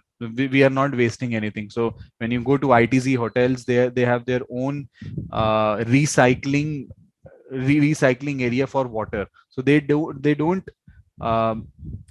waste even a single drop of water. What they say is that even the water that you see in your washrooms, or it is all recycled, it is all processed, और internally हम लोग वो सब करते हैं. We are not wasting a lot of money in the pools as well. We are not wasting. We are collecting that water and recycling it and puring it and again using it.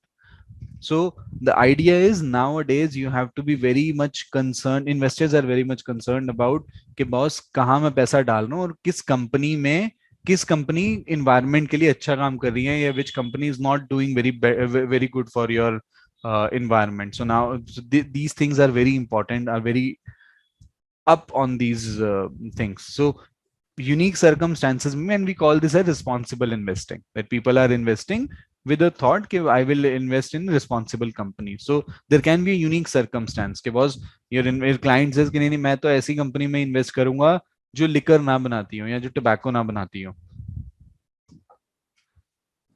And your ESG, so there are a lot of things that you look around for in order to see कि ESG related आपको investing कैसे करना है. There may be negative screening कि भाई I will not invest in tobacco manufacturers, I will not invest in liquor manufacturers, I will not invest in companies who are wasting a lot of money.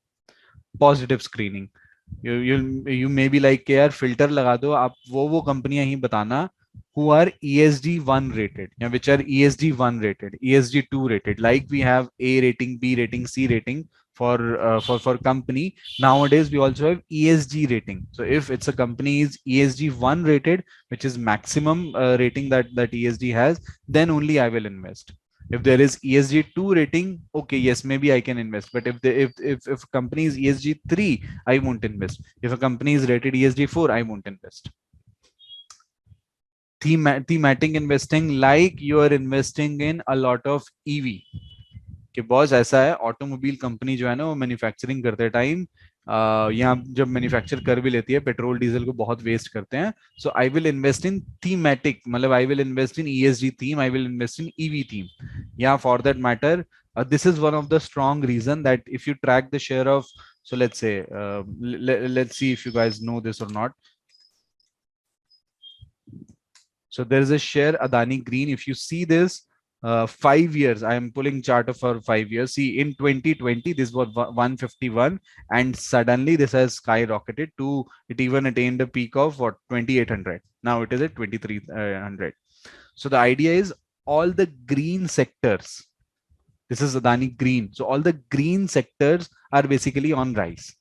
क्योंकि ESG को लेकर के investors are very concerned कि नहीं boss, we will invest only in those companies जो green side पे, जो renewable side पे काम कर रहे हैं.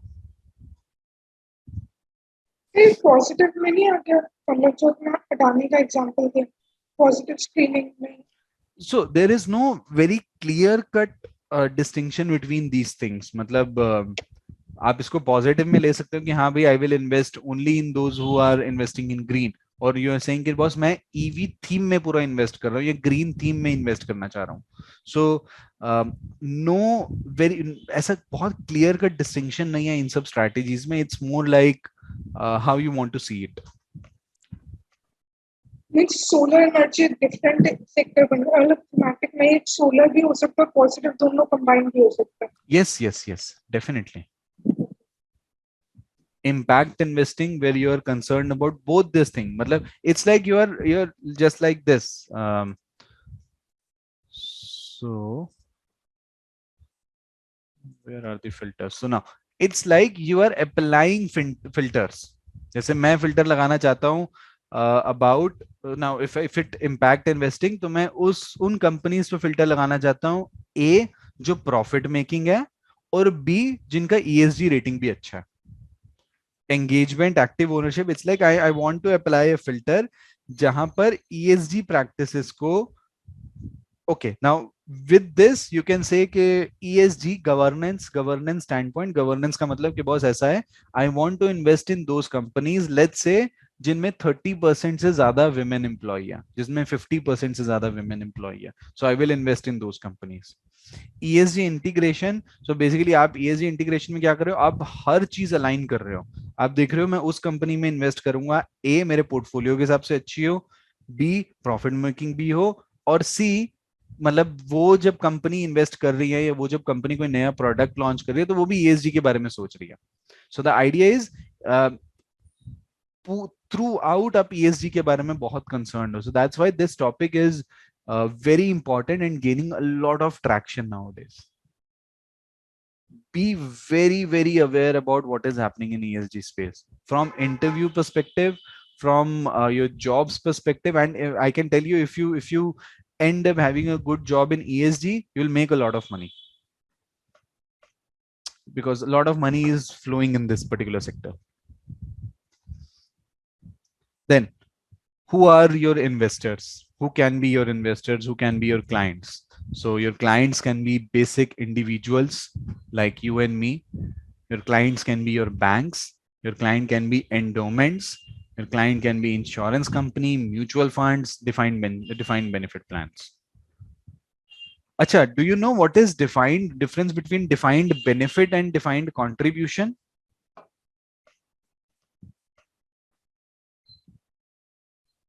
Ever heard of these terms? Defined benefit plan, defined contribution plan. कहीं ना कहीं तो I think पढ़ा होगा, याद नहीं होगा. But I don't know the meaning. Okay, so let's discuss this. Maybe we'll then go to our next slide. So DC plans and DB plans. So this is defined benefit. So any of you know anyone who is working in government sector and joined government sector prior to 2004? My mother is working in the Perfect. government. Perfect. So is your mother will be eligible for regular pension post retirement? Yes, sir. Perfect. So my grandfather used to work. Okay. And so definitely you know some person who is working in private sector or who is working on your own. So let's say include my name. I am working in private sector. I'm not working in a government entity. So I will not be getting regular pension.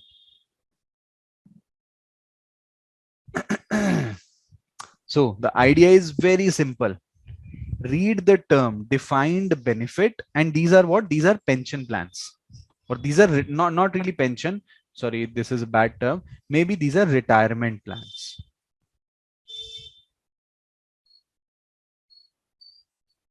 So I will first discuss defined benefit.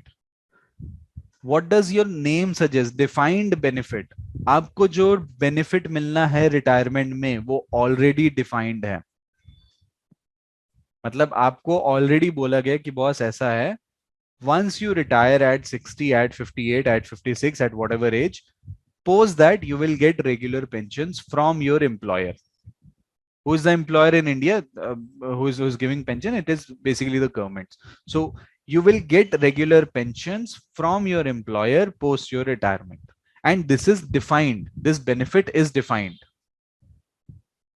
Topic ends. This is defined benefit plan, which is your government, your employer. So I'll use employer instead. Your employer is responsible to manage that money, which is मतलब आपके employer को तो आज ही पैसा थोड़ा जोड़ के रखना पड़ेगा ना. Let's say you joined your employer at the age of 30 when you were 30. You will retire. You are expected to retire at 60. Post 60, let's say you live till 90.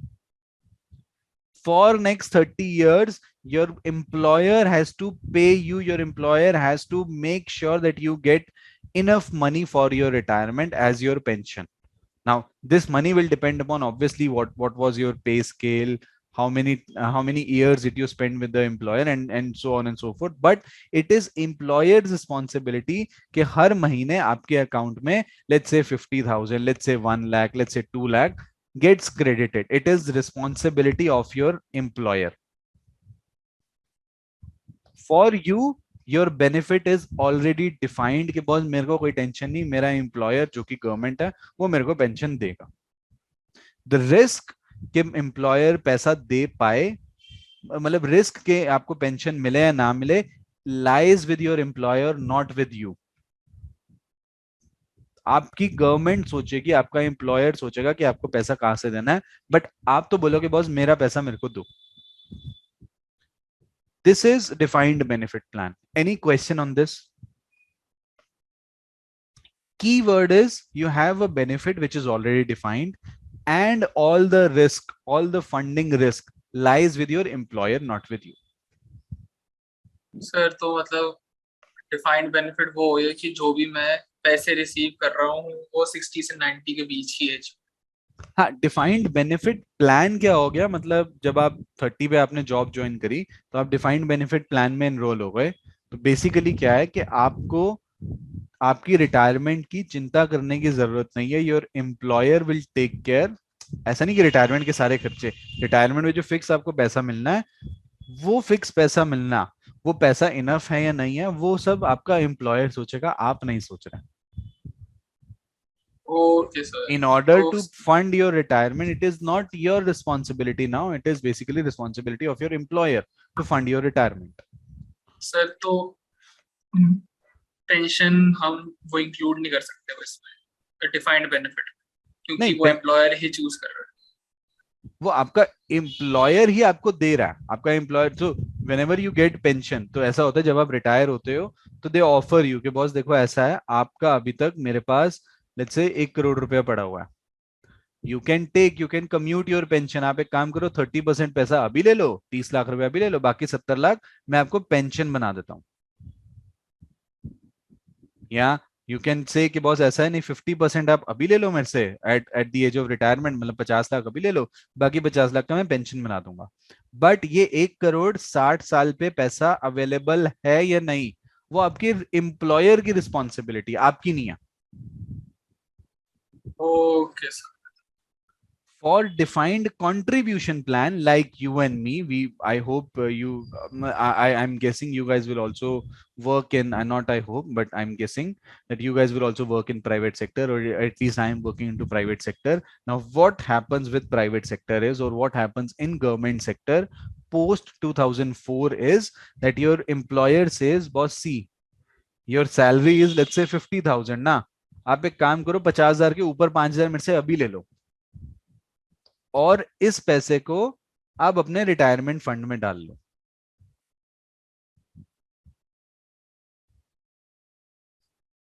Take money from me up front, और इसको आप अपना retirement fund में डालो, और उसके बाद it is your responsibility, your employer is saying to his employees, it is your responsibility कि आप इसको कैसा मैनेज करना चाहते हो, आपको कितनी पेंशन चाहिए, आपका कितना रिटायरमेंट कॉर्पस बने, मेरी रिस्पॉन्सिबिलिटी खत्म, मैंने आपको आज ही पैसा दे दिया।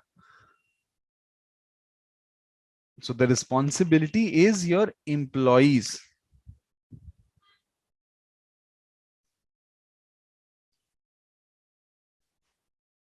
Do you get the difference here? Sir वो एम्प्लॉयर की रिस्पॉन्सिबिलिटी थी, ये हमारे। यहाँ पे एम्प्लॉय को अपने अकॉर्डिंगली इन्वेस्ट करना पड़ेगा, वो एम्प्लॉयर कुछ नहीं कर सकता। Yes. So what happens, I will give you example from US perspective. What happens is there is a retirement. So there is a retirement fund. There is a retirement fund, which is, let's say I'm naming this fund as 401k. उनके section के हिसाब से there is a retirement fund. So what your employer will do is, your employer will put money into this fund, let's say 5,000 rupees over and above your salary. Say कि बहुत ऐसा है, आपके fund में मैंने पैसा डाल दिया है. Now how this fund will be managed, it is employee's responsibility. अब employee की responsibility कैसे है? All those things come back, which is employee has to choose whether this fund needs to be invested in equity, whether this fund needs to be invested in fixed income, whether this fund needs to be invested in alternative. It is employee's responsibility. Now, once the employee decided कि नहीं मैं equity में invest करूंगा, then it is your responsibility कि see कि boss आपको active manage करना है या passive manage करना है, या कौन सा फंड मैनेजर, कौन सा पोर्टफोलियो मैनेजर इसको मैनेज करे. Everything, every decision is made by employ. Employer would say boss मैंने पैसा डिपॉजिट कर दिया, अब आपकी रिस्पॉन्सिबिलिटी है, मेरी रिस्पॉन्सिबिलिटी खत्म. It is a very similar concept in India. If you have heard this term of NPS, which is your national pension scheme. So what your government offered, so post 2004, what your government offered कि boss ऐसा है, we were into defined benefit plan. हमारी government defined benefit use कर रही थी कि government ही पैसा manage कर रही थी कि अपने रिटायर्ड एम्प्लॉइज को कैसे देना. For the people who have joined post 2004, government came out with a plan called NPS, and government said, boss, see, I will deposit, as an employer, I will deposit money in your NPS account. Just like US had 401k, we have NPS. So I will deposit, as an employer, I will deposit money in your NPS account. Now it is your responsibility, Mr. Employee. I am giving you certain managers. So there are different sort of managers, which are your ICICI, let's say your HDFC, let's say your LIC. So many different managers. So you have choice. आप इन managers में से कोई भी manager choose करो और इनकी schemes में से कहीं भी आप इन्वेस्ट करो. It is your responsibility. Post your retirement, या at the age of your retirement, I will just say thank you. That's about it. मतलब मैं आपको और कुछ नहीं दूंगा. उसके बाद आपका जो भी पेंशन, जो भी कॉर्पस है, वो आप जानो, और आपका कॉर्पस जो आपका आपने इकट्ठा करा हुआ है वो जानो. I am not responsible now.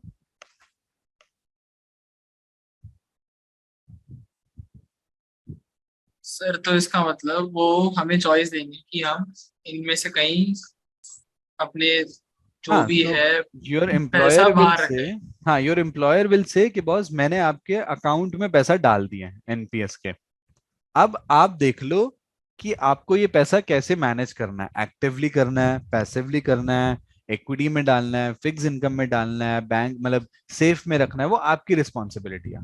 you coordinate with that manager.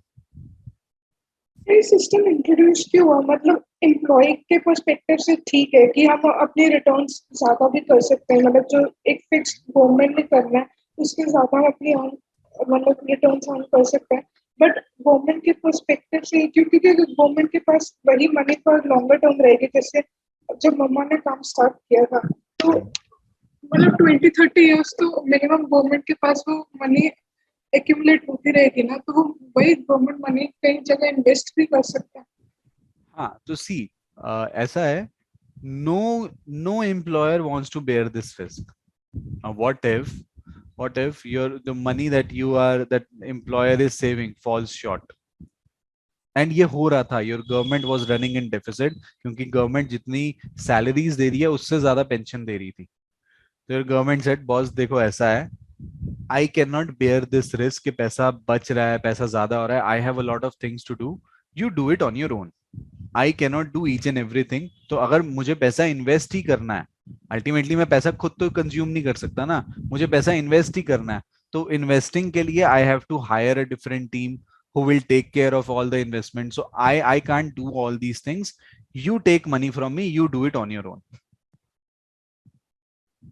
Now with this, there are many things which got eased out, like employees now can decide कि बॉस मेरे को equity में डालना है, मेरे को bond में डालना है, मेरे को किस में डालना है. Employees now know how much is the corpus money. Previously, if you ask any person who's going to get retired maybe in 5 years, maybe in 6 years, they will just have an estimate कि यार इतना पैसा आ जाएगा. Now employees know how much is the corpus, where it is invested, how it is invested, each and every detail your employee have. So defined, in every part of the world we are going away from defined benefit and we are opting toward defined contribution, where now naam se samjho, defined contribution, only the contribution is defined, the benefit is not defined in defined contribution. In defined contribution, contribution is defined that your employer will deposit this much money in your NPS account or in your 401k account.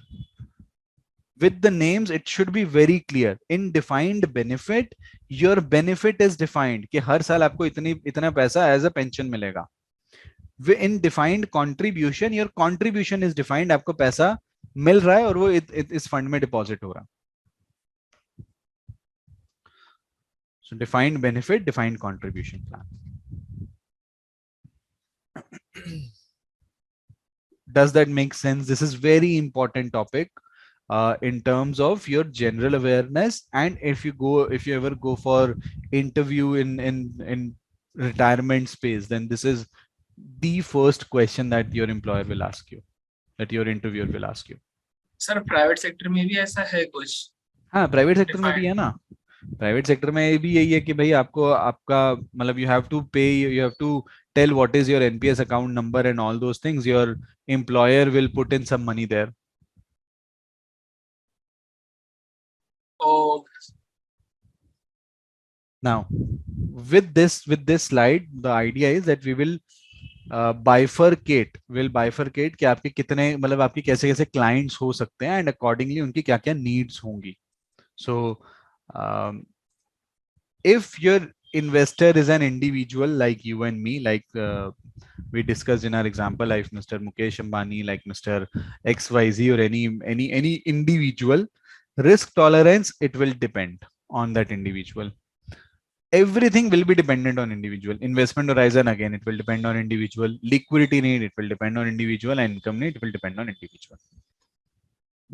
Nothing very specific that we know about individuals. When it comes to banks, what do you think? Bank का risk tolerance कैसा होता? Are banks aggressive or are banks conservative? Sir high नहीं होना चाहिए banks का risk. Conservative because banks are कौन सा very client money conservative. लेने आ जाए पता नहीं. Yes, banks are very conservative. मतलब so अच्छा इसको समझते हैं. This is about if banks wants to invest money. Bank के पास पैसा कहाँ से आएगा? डिपॉजिट से तो है. So banks are very conservative in the terms के बॉस ऐसा है, the money that I am investing is not my money, is basically my depositor's money. So I can't go very aggressive, rather I'll go very conservative on things. So banks very often have a lowest risk tolerance. Banks के पास जो पैसा है वो banks का अपना थोड़ा है, तो भाई डिपॉजिटर्स का पैसा आया हुआ, और बैंक्स वैसे भी कोई रिस्क नहीं लेना चाहते. Banks are very conservative. Investment horizon short. Generally आप कितने टाइम के लिए डिपॉजिट रखते हो अपना बैंक में? Month, 2 month. एफडी, एफडी भी होगी 1 साल, 2 साल, 3 साल. Not for 30 years, not for 40 years, not for 10 years. So investment horizon for banks is also very small. Liquidity needs are very high. So bank says boss देखो ऐसा है, मैं 2-3 महीने के लिए पैसा इन्वेस्ट कर रहा हूँ, बट अगर मेरे पास कोई डिपॉजिटर आ गया, कोई अपना पैसा वापस मांगने के लिए, I need my money as and when it my depositors comes in. तो my liquidity requirement is very high, मेरे को पैसा चाहिए ही चाहिए. What is the income need? To pay interest. पैसा क्यों चाहिए भाई? इंटरेस्ट भी तो देना है ना हर बंदे को, जो भी डिपॉजिटर्स है. Every month, every quarter I have to pay them interest, so I need my money. Endowments. Do you know what endowments are? College को या किसी यूनिवर्सिटीज को कोई फंड देता है, मतलब So the difference, absolutely. So the difference between, or what are foundations?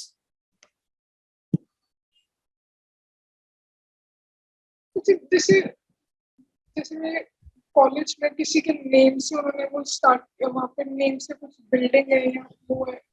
Yes. So foundations and endowments, they both these things are charities.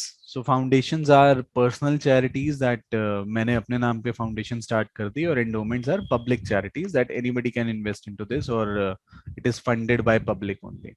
So both your foundations and your endowments have a very high risk tolerance. Why? Why do you think? Long time investment, मतलब उन्हें अभी current में कुछ चाहिए नहीं, मतलब जैसे bank की नीड्स है कि लिक्विडिटी है कि कोई क्लाइंट ना आ जाए, कस्टमर ना आ जाए, बट ऐसे एनवायरमेंट्स में तो कुछ है नहीं, उन्होंने तो एक टाइम इन्वेस्ट कर दिया. Yes, so all your IAMs, specifically I'm using IAM because those are most popular. They are endowments. And what do you think endowments का खर्चा, मतलब IAM का खर्चा क्या है? To pay salary to their staff. What else? So to maintain the Maybe miscellaneous, to maintain the campus property, infrastructure. to maintain the property and stuff like that. But do you think how much money IAM charge from every applicant, every candidate, maybe? 30 to 40 lakhs. On an 25 to 30 lakhs. On an average 30 lakhs. Yes. Do you think मतलब सारा पैसा खर्च हो जाता होगा इनका? Sir ये तो एक कैंडिडेट से आ रहा है, वहाँ तो ऐसे बहुत सारे बहुत पैसा होता है एंडोमेंट्स के पास, और ये वैसा खर्च नहीं होता है, बहुत लिमिटेड स्पेंडिंग होती है इन लोगों की, इन एंडोमेंट्स की. सो दे, क्योंकि they have a very long time horizon. IIMs ये have भी been, होता है कि आईएम को कहीं ना कहीं से स्पॉन्सर्स भी आ जाते हैं, मतलब कोई इवेंट है तो कहीं किसी ने अपनी स्पॉन्सर yes, आईएम में इवेंट कर लिया तो स्पॉन्सर है, तो वहां से उनको काफी अर्निंग होती है. correct. So because endowments have a very long period, very long. So IIMs have been in existence in so many years. Universities like Oxford, Harvard, they have been in existence for so many years, and these universities are run by endowments. So they have time horizon which is very long. Since that investment horizon is very long, the risk tolerance is again very high. They can take a lot of risk. Liquidity needs is very low. पैसा बहुत कम चाहिए खर्चने के लिए. Income needs is just spending level. Now what is spending level? So basically every endowment is tax free. They enjoy a status of tax free only if they spend, let's say, 7% of their total. Let's say 100 रुपए आए तो 7 रुपए आपको खर्च करना पड़ेगा, तभी आप टैक्स फ्री रह पाओगे. So every country, every region would have different spending limit. So they would have to spend at least that percent, maybe 7%, maybe 8%, maybe 5% in India. So this is all what they need. Insurance companies. What do you think? Insurance company would be high risk tolerance, low risk tolerance? Sir इनका भी लो ही होगा sir, bank की तरह। इनका पैसा भी तो लो sir ही है वो ना। डिपॉजिट है। See for insurance companies they don't know, कभी भी कोई भी क्लेम आ सकता है, तो ये भी रिस्क ज्यादा नहीं लेना चाहते। For medical insurance, for vehicle insurance, which is your PNC, property and casualty, which is basically your car insurance or your health insurance, the investment horizon is very small. आप मेडिकल इंश्योरेंस कितने time के लिए applicable होती है? 1 साल। okay, you can buy it for at max 2 years or 3 years, not more than that. You don't know 1 साल बाद 2 साल बाद क्या होने वाला है, क्लेम कब आने वाला है, क्लेम कब नहीं आना. So investment horizon is very short in terms of property and casualty or general insurance as we call it. And for life insurance it may be longer, क्योंकि अगर मैंने आज life insurance लिया and maybe, so insurance company might expect that the sad demise will happen somewhere around 70 75. I'm still 30, so maybe they have 40 45 years to have that money with themselves. So the investment horizon in case of life insurance is longer. Liquidity needs again very high. कभी भी claim आ सकता है, कभी पैसा देना पड़ेगा. Income need is very low. जब पैसा देना पड़ेगा तो पूरा ही पैसा देना, थोड़ा बहुत नहीं देना. Mutual funds. Now this depends on risk tolerance. This depends on what the fund is. If your fund is safe fund, then your risk tolerance will be very low. If your risk tolerance is high, for example,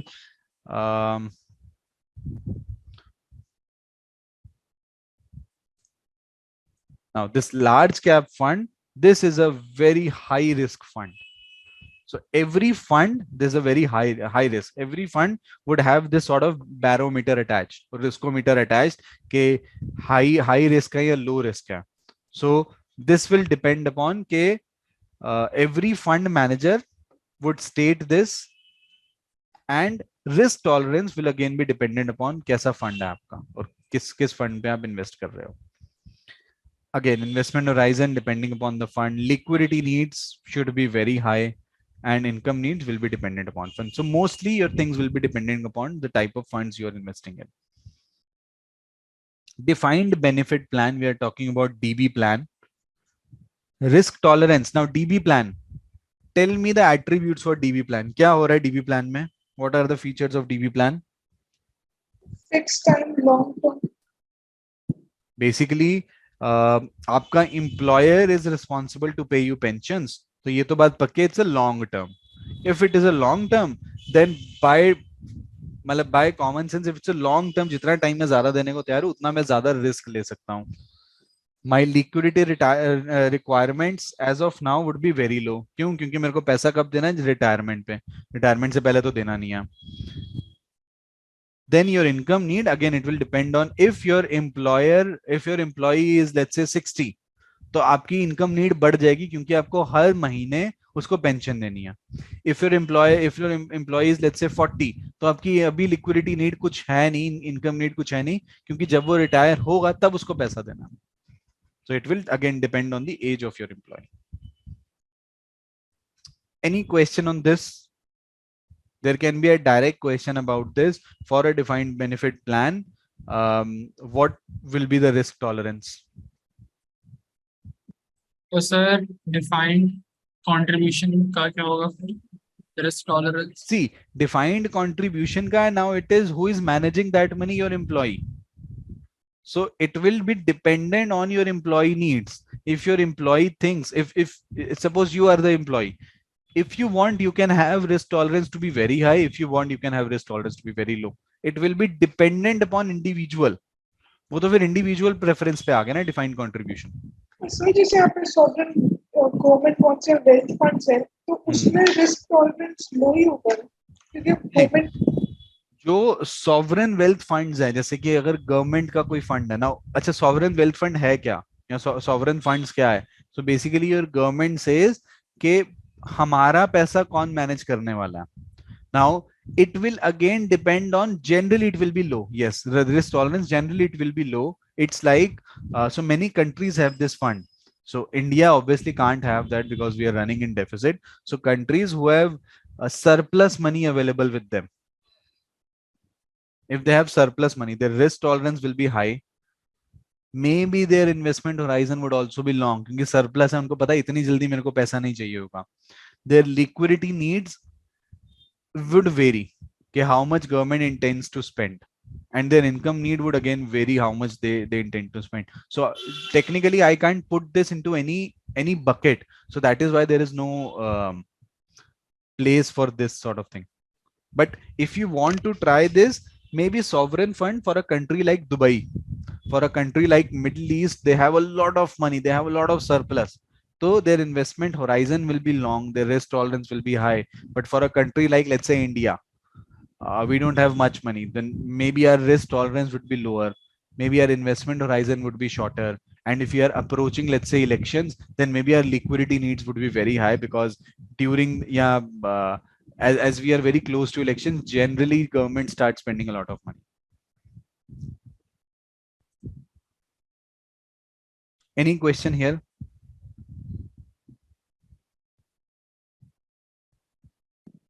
No, sir. Now, we have already talked about this thing, which is your asset management industry. So your asset management industry works in a way. So let me give you one more perspective about how does your asset management. So there are two sides you must have heard about: buy side or sell side. Any idea? क्या होता है buy side, क्या होता है sell side? सुना हुआ है कभी? सर इन्वेस्टमेंट बैंकिंग और प्राइवेट इक्विटी में सुना. क्या होता है? बाय साइड एनालिस्ट होते जो बाय रिकमेंडेशंस देते हैं किसी. नहीं ऐसा नहीं है. It's a wrong way of understanding. So, and basically a analyst can give both the recommendation, either buy or sell. It's like, if you are providing recommendation, what is the idea? If you are working for, let's say, mutual fund, let's say JP Morgan's. If you are working in JP Morgan mutual fund research team, and your work is to assist your fund manager कि boss इस stock को bye करो या stock को bye मत करो या stock को सेल करो. Basically, this is your buy side. Your mutual funds are purchasing a lot of things. You are writing research. You are the intent. You are writing your research for your fund manager, क्योंकि fund manager ने आपका stock जो आप बताओगे वो bye करना है, cell करना है, जो भी करना है. Generally your research, if you are writing a research note, it can have both. It can have buy or it can have sell. मतलब ऐसा जरूरी नहीं है if you are producing buy rating तो you are working for buy side. If you are working for mutual funds, if you are working for, let's say, retirement fund, if you are working for any fund who invest a lot of money in market, then you are working from sell side or buy side. From sell side perspective, if you are writing your research and you are selling this research to different clients, then you are working on sell side. Let's say you are working with, let's say, Zerodha, or you are working with angel broking. अब angel broking वाले क्या बोलते हैं कि sir आप हमारा subscription ले लो research report का, हम रिसर्च रिपोर्ट बेचेंगे आपको. If you are selling your research report, you're working on the sell side. But if your research report is being used by your fund manager, by your portfolio manager to take decisions, you're not selling your research report. You are providing him with your insight, and he will again buy or sell based on to that. This is your buy side. This is your sell side. Sir तो फिर एक form दोनों काम भी तो कर ही हाँ, सकती है, करते बाय और हैं. Sell side. बिल्कुल. So your mutual fund, let's say, but see, हमें एक फर्म लगता है, बट वो एक फर्म नहीं होता, वो अलग एंटिटी होती है. So if JP Morgan has a mutual fund, JP Morgan also has a broking side. So it depends if you are writing research for JP Morgan the broker, or JP Morgan the mutual fund. If you are writing it for the mutual fund, then you are working on the buy side. If you are writing research in order to sell your research, then you are working on the sell side. It is generally considered to be difficult to enter into buy side. Generally in India, it is considered to be little difficult to get into buy side. Sir ये भी तो trend होता है sir, कि मेरा point ये था कि हम अपनी कंपनी में हम अपने जो रिपोर्ट बना रहे हैं हम अपने मैनेजर को तो सबसे पहले प्रोवाइड करेंगे. नहीं, sorry, say it again. जो हम अगर मैं कंपनी में काम कर रही हूँ तो जो भी मैं रिपोर्ट बना रही हूँ, रिसर्च रिपोर्ट में सबसे पहले अपने फंड मैनेजर को तो वो प्रोवाइड करूंगी. नहीं, so if you are working, let's say in a broking house, let's say angel broking, there is no fund manager there, na? There is no manager who is managing funds. You are just writing your report and selling this report to any individual, to any entity, so that they can make benefit out of that. Angel broking अपने तो कोई funds नहीं है ना उनके. But if you are working for a buy side firm, let's say you're working for Tata Mutual Fund, now you will not sell your report to your fund manager. You will provide your report to your fund manager, and he will ultimately decide if he has to take an action on your report or not. Buy करना है या नहीं करना, sell करना है या नहीं करना. See, but the intent of writing research report was not to sell, was to assist my fund manager. If the intent of your writing your research report is to sell that research report, then you're working on the sell side. Sir ये भी कोई trend होता है कि पहले लोग 2-3 साल वो सेल साइड में काम करते हैं और फिर वो बाई साइड में जाते हैं? ऐसा कोई, there is no fixed trend, but generally, I mean, it is little difficult to switch from sell side to buy side. Little difficult to do that.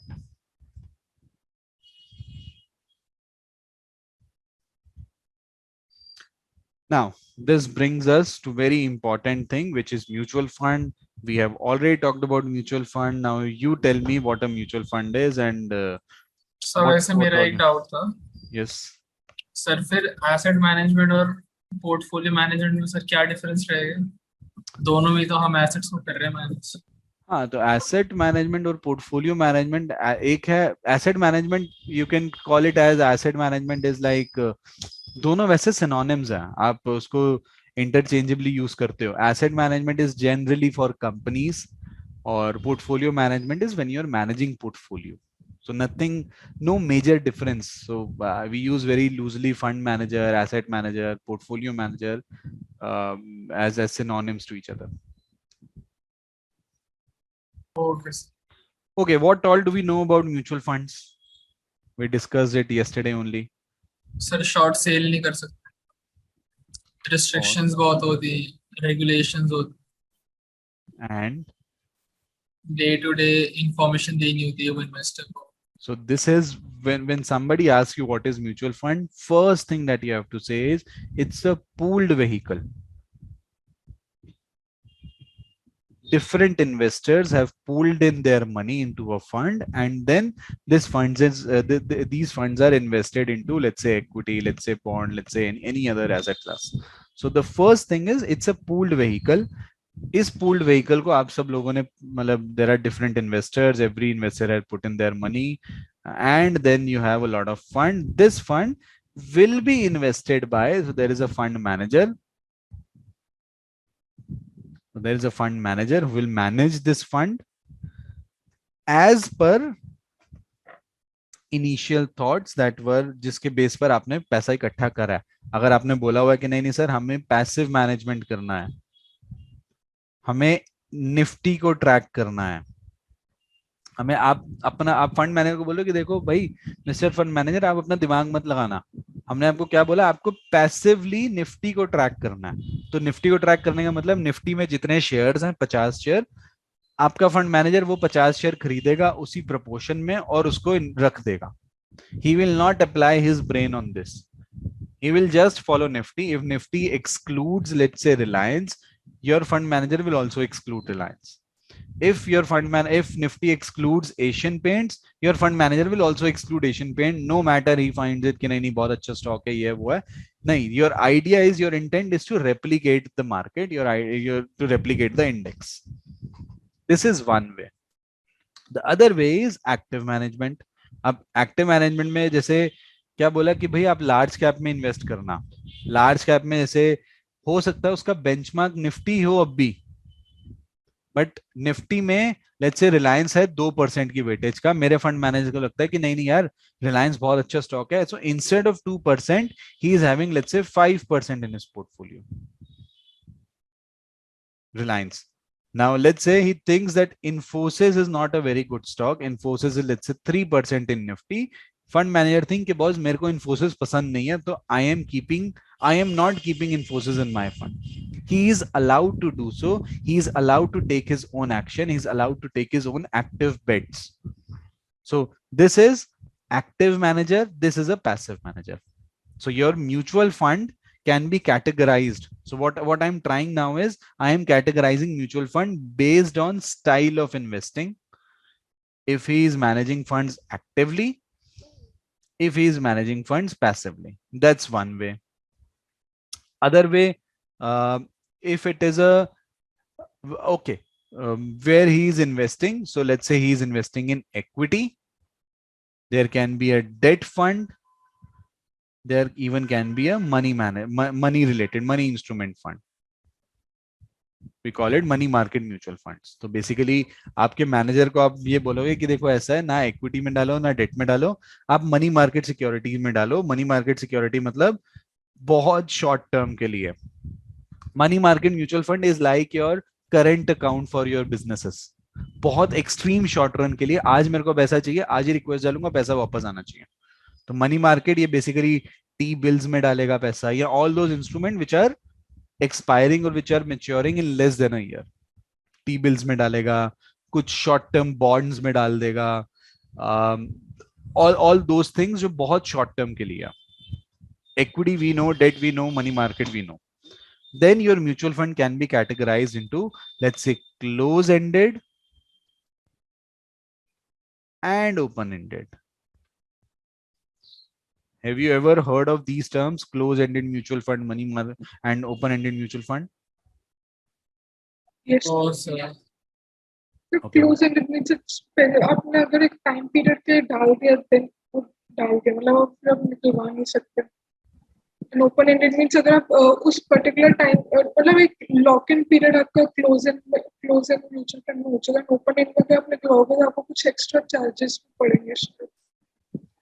Perfect. So you have hit the bullseye. So open ended, you are free to trade anytime. So basically क्या हो रहा है? This is mutual fund house, let's say Tata.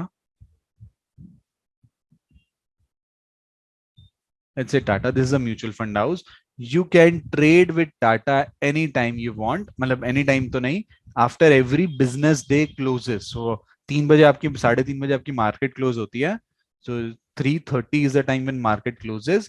Around 7 in the evening is the time when Tata will produce NAV for the fund. Now let's take an example.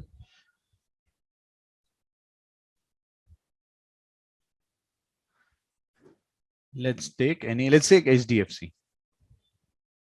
Let's take HDFC. So instead of Tata, replace Tata with HDFC.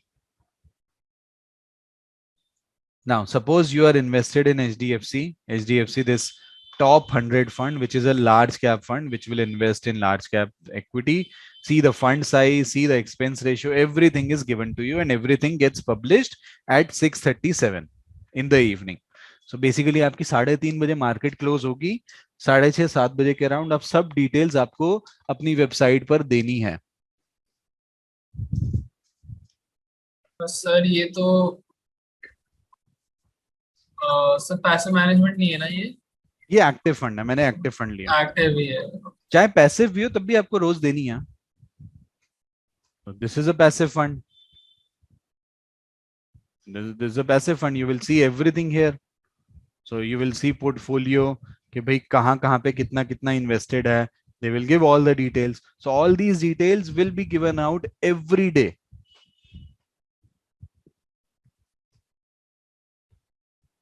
Now, open-ended, close-ended. In open-ended fund, now let's say this is an open-ended fund, the fund that we just spoke of, which is HDFC top 100 fund. Every at 7 at 6:30, your fund will give out your NAV, which is your net asset value. How is this calculated? Let's say आपके fund की total value है 5 crores, and you have, let's say, 5 lakh shares or 5 lakh units which are out in the public. You get this as 10 as your NAV. So basically आपकी unit का price जो चल रहा है वो 10 रुपए चल रहा है, and this is what you can see here as well.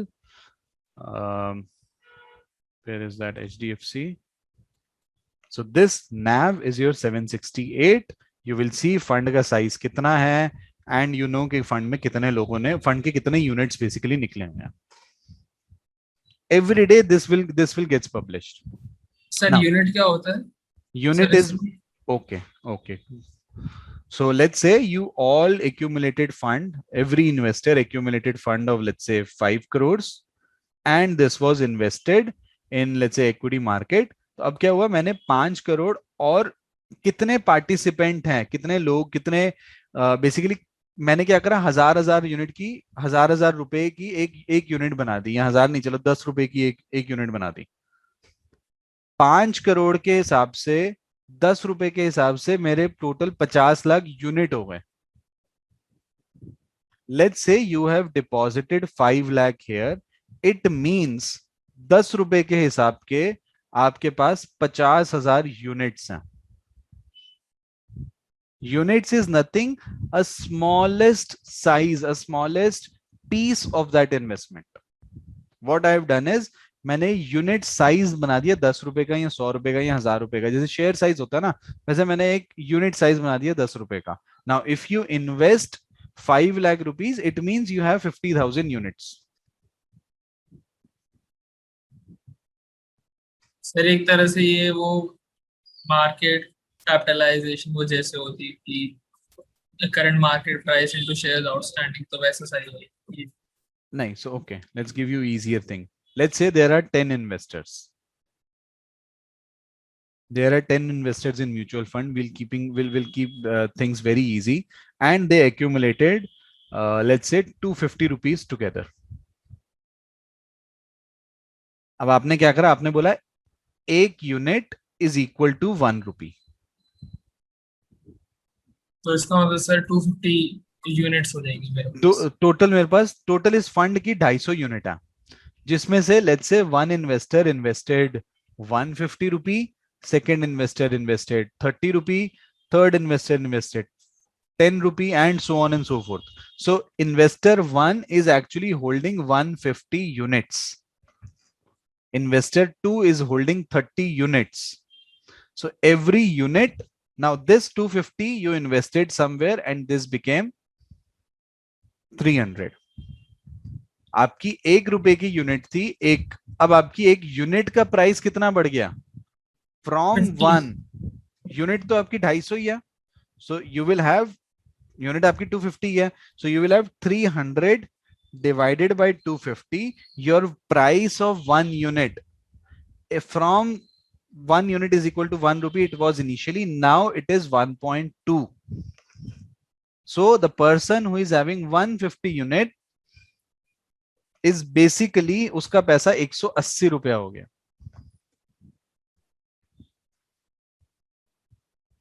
Okay sir, और ये जो वो यूनिट्स होती हैं ये हम स्टार्टिंग में ही वो डिसाइड कर लेते हैं और फिर उसी के बेसिस पे वो चेंजेस होते रहते हैं. Yes.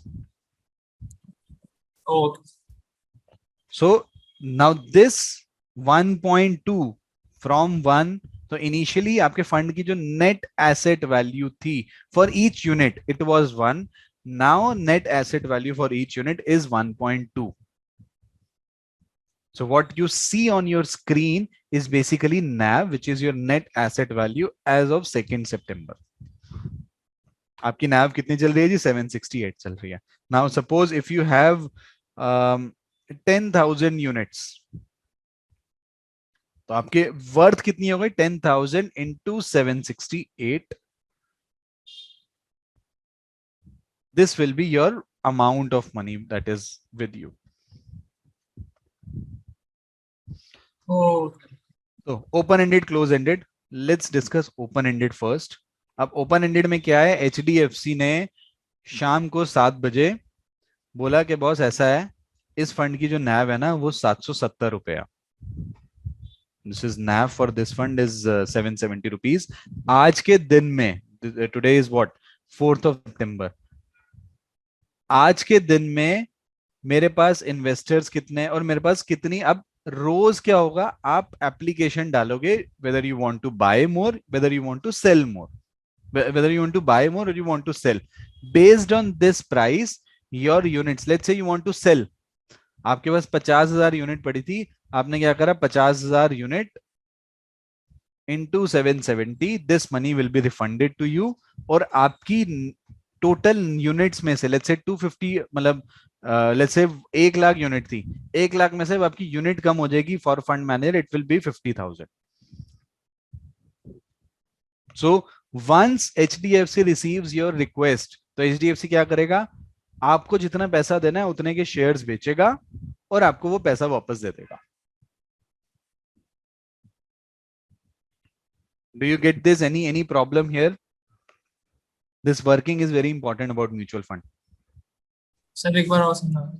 So basically क्या करा, let's start with a fresh example. So let's say HDFC के large cap की total 5 लाख यूनिट्स हैं, you hold 50,000 यूनिट्स। आपने HDFC पे रिक्वेस्ट डाली, बॉस देखो ऐसा है, मेरे को मेरा पैसा वापस चाहिए। तो HDFC को ये बात समझ आ गई कि आपको 50,000 यूनिट वापस चाहिए, आपकी रिक्वेस्ट गई, HDFC गया मार्केट में, मार्केट में उसने अपने 50,000 यूनिट के बराबर के जितने भी पैसे आपको देने हैं उतने के शेयर्स बेचे, पैसा आया और ये पैसा आपको दे दिया। अब बेसिकली इसके बाद HDFC की जो यूनिट्स रह गई वो रह गई 4.5 लाख। सो अब जो भी HDFC के पास एसेट वैल्यू होगा उसको डिवाइड बाय 4.5 करेंगे और नई नैव निकलेगी next day. So in open now, is this clear?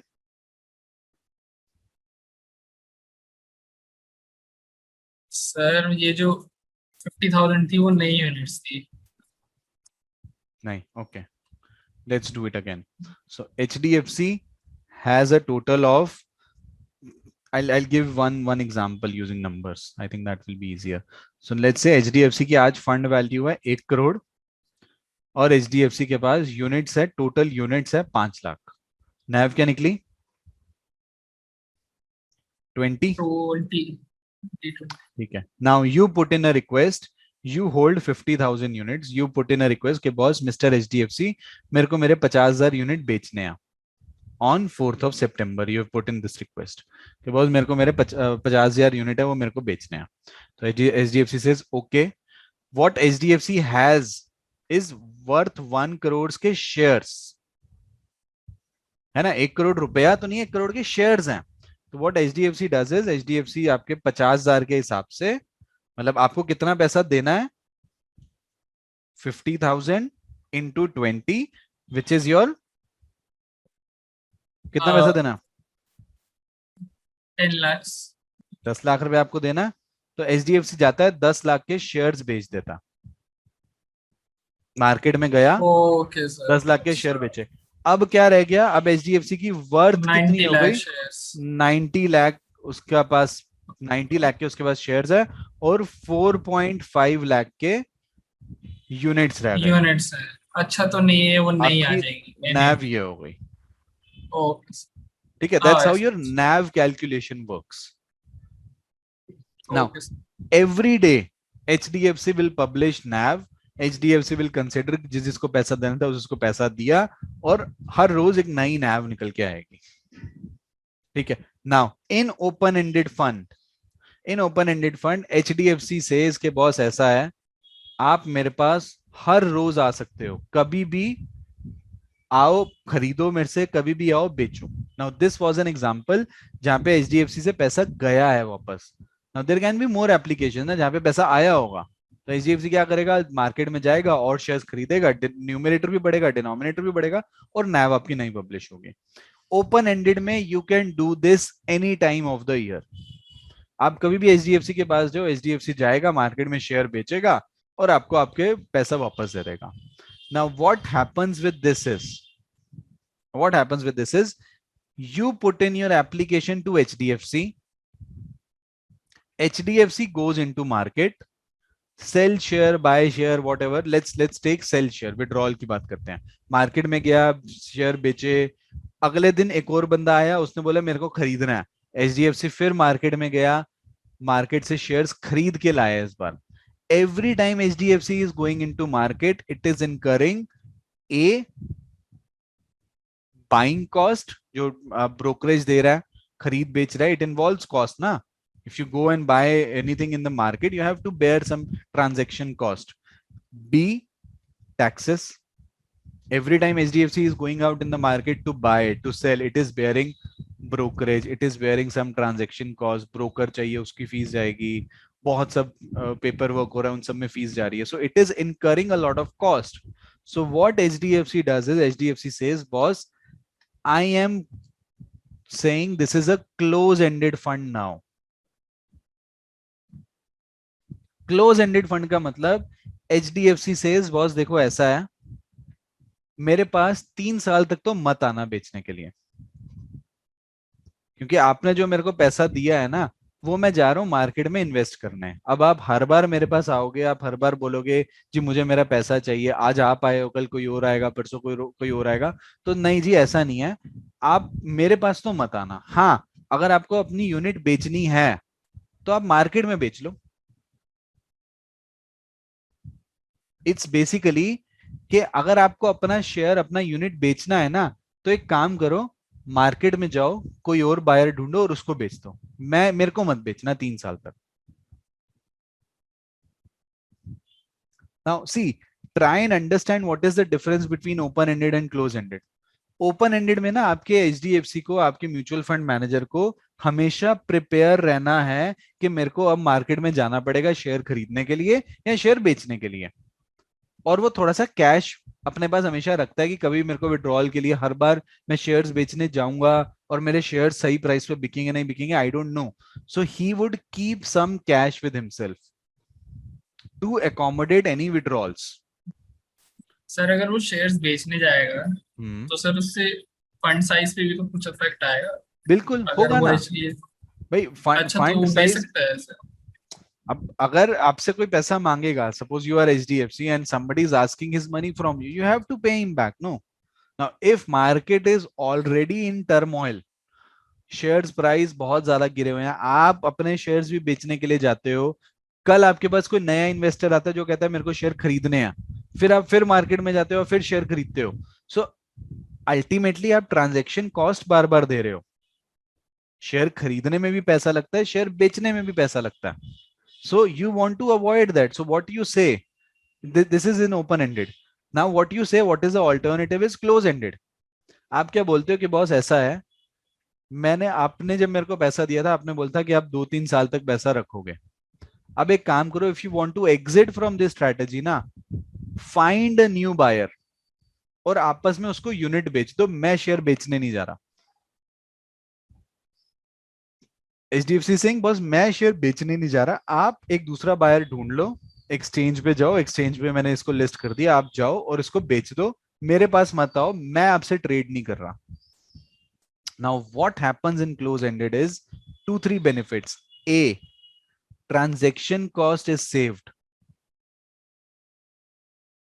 There is no transaction cost now, क्योंकि अल्टीमेटली ट्रांजैक्शन कॉस्ट भी आपको बेयर करनी पड़ती. तो बोला ट्रांजैक्शन कॉस्ट, अब HDFC ट्रांजैक्ट नहीं कर रहा, तो there is no transaction cost.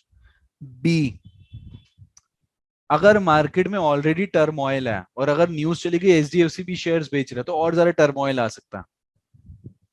तो it kind of stabilises that thing. See, open ended में आपका फंड मैनेजर अपने पास कैश रख रहा था. Let's say open ended manager, अगर उसके पास 100 रुपया था, तो वो 90 रुपए इन्वेस्ट कर रहा था मार्केट में, 10 अपने पास कैश रख रहा था अवेलेबल, कि कोई विड्रॉल आएगा तो मैं इसको इसमें से दे दूंगा. तो इसको we call it cash drag. अब अगर इक्विटी मार्केट बढ़ी तो आपके 10 रुपए तो वहीं के वहीं रह गए एज अ कैश. आपको जो बेनिफिट मिलेगा इस 90 पे मिलेगा ना, पूरा पैसा इन्वेस्टेड ही नहीं है. बट क्लोज एंडेड में there is no cash drag. Close ended में entire 100 rupee can be invested in the market. So are you getting what is the difference between open ended and close ended? Yes sir. Open ended में you can transact any time with your fund manager, with your mutual fund house. In close ended, no, you can't trade, you can't transact for let's say 3 year, for 2 year, for 1 year, whatever time stated in your mutual fund statement upfront. You have to find a buyer in secondary market. What is secondary market? Exchange. Go to exchange, see if there is any buyer, sell your unit to him, not to me. So very important implication is in close ended. Now you answer me. In close ended, there are two sorts of thing, which is a NAV, which is published by your fund house. B, price of each unit. Now in open-ended में क्या हो रहा है, जो trade हो रहा है वो तो आप में और फंड हाउस में हो रहा है ना, तो वहां पे तो जो प्राइस है, प्राइस इज व्हाट, जिस प्राइस पे ट्रेड हुआ, तो प्राइस किस पे ट्रेड होगा? नैव पे। बट यहां पर नैव आपकी फंड हाउस ने निकाली है, और प्राइस क्या है? जो ए और बी ने आपस में खरीदा बेचा। तो in case of close ended, your naive and your price may not be equal, but in open ended your price and NAV will definitely be equal.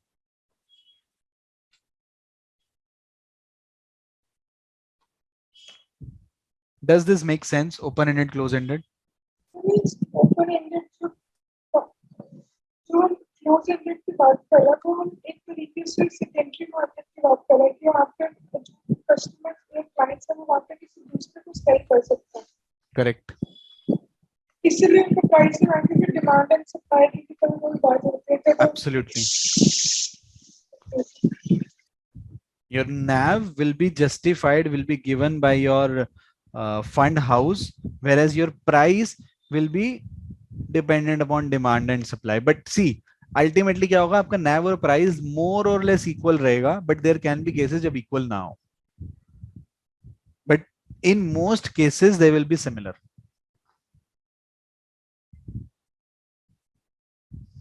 This is your mutual fund on the basis of open-ended and close-ended. Does that make sense? Can we move ahead? Any question on this? Yes, sir. No questions. Okay. Now, have you ever heard this term called ETF? Yes, sir. What is Yes, sir. ETF? It's a basket of Traded securities. What is the difference between mutual fund and ETF in that case?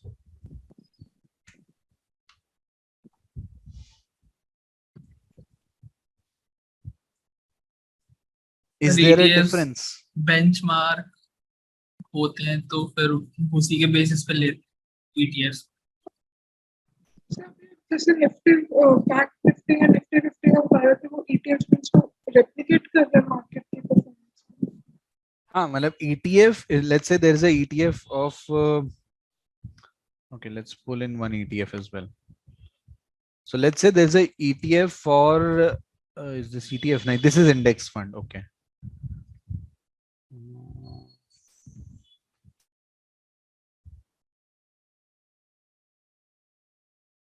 Now this is ETF. Let's say so we have UTI Nifty 50 index fund and UTI. This is again index fund.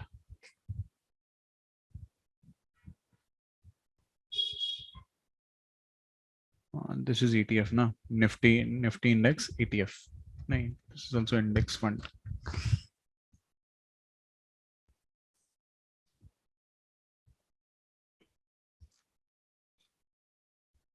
Can you find any ETF and not the index fund?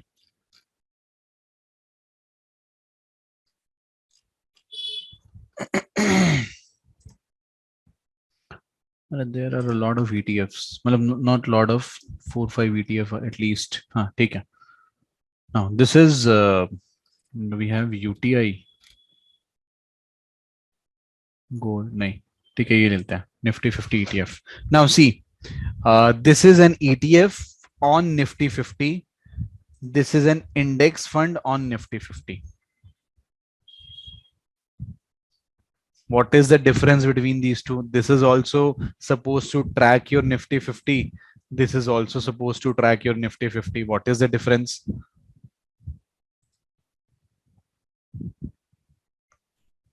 Sir ETF में शायद सारे assets ना हो, नहीं सब Nifty के see if it is tracking index तो सारे सारे एसेट होंगे ही होंगे if it is tracking index ना इंडेक्स फंड का भी आइडिया है कि इंडेक्स को ट्रैक करना है ईटीएफ का भी आइडिया है इंटेंट ये है कि इंडेक्स को ट्रैक करना सर रिस्क टॉलरेंस होगी है एग्जैक्टली सेम भाई निफ्टी 50 के शेयर इसमें है निफ्टी 50 के शेयर इसमें है तो रिस्क टॉलरेंस दोनों में बराबर हो गई किसी में भी अलग तो नहीं होगी this is moderately high this is also moderately high और this is very high okay I don't know why they have put in but ideally this is same कि जो 50 शेयर इसमें है वही 50 शेयर इसमें है सर फंड हाउस का कुछ डिफरेंस होगा नहीं no fund house difference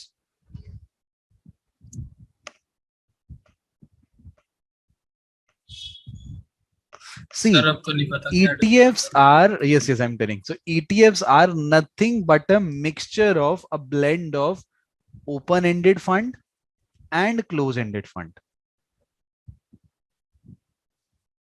what you have done so one prime difference that is very easily visible is see the index fund ka fee dekho 0.21% ETF ka fee dekho 0.05% ETF will always have a lower fee than your index funds. Why is that? Let's understand what is ETF and what is its difference from how is it different from a mutual fund. ETF is again a pooled vehicle. क्या होता है? Let's understand ETF का working. Then we'll come to how it is different from mutual fund. Let's understand ETF का working. So ETF is let's say issued by हमने Mirae लेकर के चला Mirae is a fund house so let's use HDFC so HDFC is the fund house जिसने ETF launch करा HDFC appointed one की broker let's say Zerodha now I am intentionally using these names so that you guys can relate to these things let's say Zerodha is the key broker here so HDFC has appointed Zerodha as my key broker as my key distributor. So what Zerodha do is Zerodha goes into market. Now, what is the underlying? We are dealing with Nifty 50. So Zerodha goes in the market, buy 50 shares of Nifty as per their index composition. जैसे जैसे index में उस हिसाब से आपने उसी proportionate में आपने वो खरीदा और HDFC को शेयर्स दे दिए. HDFC ने आपको इन रिटर्न में यूनिट्स दे दी जो म्यूचुअल फंड की जैसे यूनिट थी वैसे HDFC ने ये Zerodha को unit they the. Now what Zerodha does is Zerodha goes into market, Zerodha goes out to investors कि बॉस देखो ऐसा है we have launched a new ETF. Do you want to invest into this? So investor says okay we will invest. Now that's how investors now this is called NFO which is your new fund offering. Whenever there is a new fund offering there are a lot of emails from your brokers कि अरे new fund offer हो रहा है you can buy that you can have that. Now what happens is HDFC says boss now do not disturb me I will not. So if an investor want to sell any ETF he will have to go into secondary market and buy a new replacement for him and find a new replacement for him.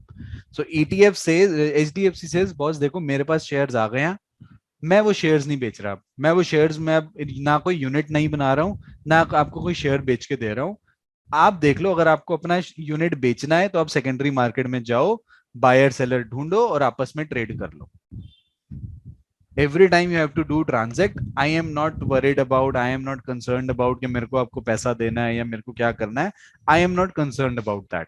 Now this sounds exactly like a close ended fund isn't it कि आपको अपना buyer आपको अपना seller खुद secondary market में जाके ढूंढना अब सेकेंडरी मार्केट में क्या हो रहा है there are lot of buyers there are lot of sellers and they will trade accordingly जो भी मार्केट में प्राइस चल रहा है now if there are a lot of buyers in the market suppose if there are a lot of buyers and there are less sellers buyers are more what happens is Zerodha sees this now In order to maintain there is enough liquidity in the market, it is responsibility of Zerodha. So Zerodha sees this, the broker sees this and see कि अरे ऐसा है, बहुत सारे buyers आ रहे हैं market में. तो Zerodha again goes into market, buy new shares, give it to HDFC. From there, HDFC provide them more units, and Zerodha sends that unit into market. So that buyers and seller are in balance now. Sir तो Vice फिर ये versa. Pooled कैसे हुआ है sir? तो ये वाला जो पैसा आया था, जो इन्वेस्टर्स ने दिया था, जो इनिशियली मार्केट से शेयर्स खरीदा था, वो सब इन्वेस्टर से ही पैसा आया था ना. तो it is a pooled vehicle. नहीं सर, बट वो जेरोदा नहीं तो वो अपनी यूनिट्स दी है ना वो, नहीं एक तरह से। नहीं, यूनिट्स जो इशूड है वो एचडीएफसी ने दिया. एचडीएफसी ठीक ने है। जेरोदा को यूनिट्स दिए कि आप जाके इन्वेस्टर्स को बांट दो, जिससे आपने जितना पैसा लिया हुआ.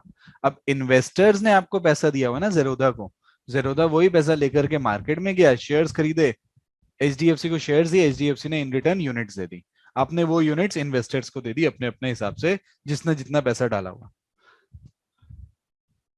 और फिर वो जो थी यूनिट्स, वो हम्म. जो वो नए थे वो इन्वेस्टर्स, उन्होंने वो सेकेंडरी मार्केट में बेचे। हाँ, अगर इन्वेस्टर्स को बेचना है तो वो सेकेंडरी मार्केट में जाएंगे, एक्सचेंज पे जाएंगे.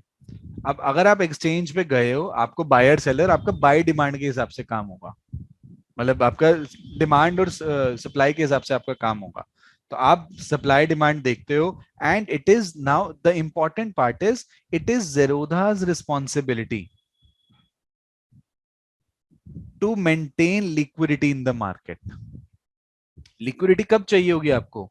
भाई अगर अचानक से बहुत ज्यादा सेलिंग प्रेशर आ गया, suppose let's do other way around. अचानक से सेलिंग प्रेशर आ गया, मतलब सारे शेयर्स बेचने आ रहे हैं, खरीदने कोई नहीं आ रहा, तो सबको पैसा चाहिए. तो जेरोधा क्या करेगा? Zerodha will see, oh there is a selling pressure. Zerodha will go to HDFC, बोलेगा बॉस ये आप यूनिट्स पकड़ो, मेरे को शेयर्स हो, मैं शेयर्स बेचने जा रहा हूं. The idea is trading in the market will happen but at a secondary place. Primary place पे क्या हो रहा है, मतलब सबसे पहला क्या हो रहा है, अगर आपको यूनिट खरीदना बेचना है, आप आपस में खरीदो बेचो. अगर कम पड़ा या अगर ज्यादा पड़ा तब मैं मार्केट में जाऊंगा शेयर खरीदने, अदरवाइज मैं नहीं जाऊंगा. तो इसकी वजह से मेरा ट्रांजेक्शन कॉस्ट जो है वो ड्रास्टिकली कम हो गया. मेरा ट्रांजेक्शन कॉस्ट कम हो गया, सबसे बड़ी बात. दूसरी बात, I have enough liquidity in the market. कभी कभी क्या हो रहा था ना कि क्लोज एंडेड फंड में क्या प्रॉब्लम हो रही थी कि बायर है लेकिन सेलर नहीं है, सेलर है लेकिन बायर नहीं है, मतलब लिक्विडिटी नहीं आ पा रही. तो वो लिक्विडिटी लाने का काम किसको दे दिया? ब्रोकर को, कि mister broker, you see and it is your responsibility now to provide enough liquidity to the market, to the participant. Now how it is a blend of open ended and close ended. You can trade anytime you want open ended, but you will not trade with the fund house, you will rather trade with another investor close ended. So ETFs are even more cheaper than your index fund. So सबसे महंगा fund आपका कौन सा है? Active fund. Active fund के बाद सस्ता कौन सा है? Index fund. इंडेक्स फंड से भी सस्ता क्या है? ETF. So if you want to track market ना, if you want to see के मेरे को मार्केट बीट नहीं करना, मेरे को मार्केट ट्रैक करना है, go for ETFs. Don't go for index funds, go for ETFs. ETFs are way better than your index funds.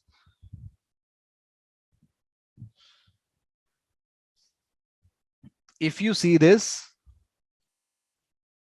how closely this is tracking your index, how closely, and even thoda higher return bhi mil raha. Now in ETFs as well, there are two things: price and NAV. NAV published by your fund house, price determined by the secondary market.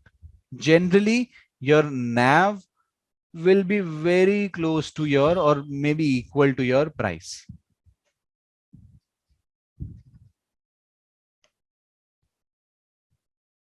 Does this make sense?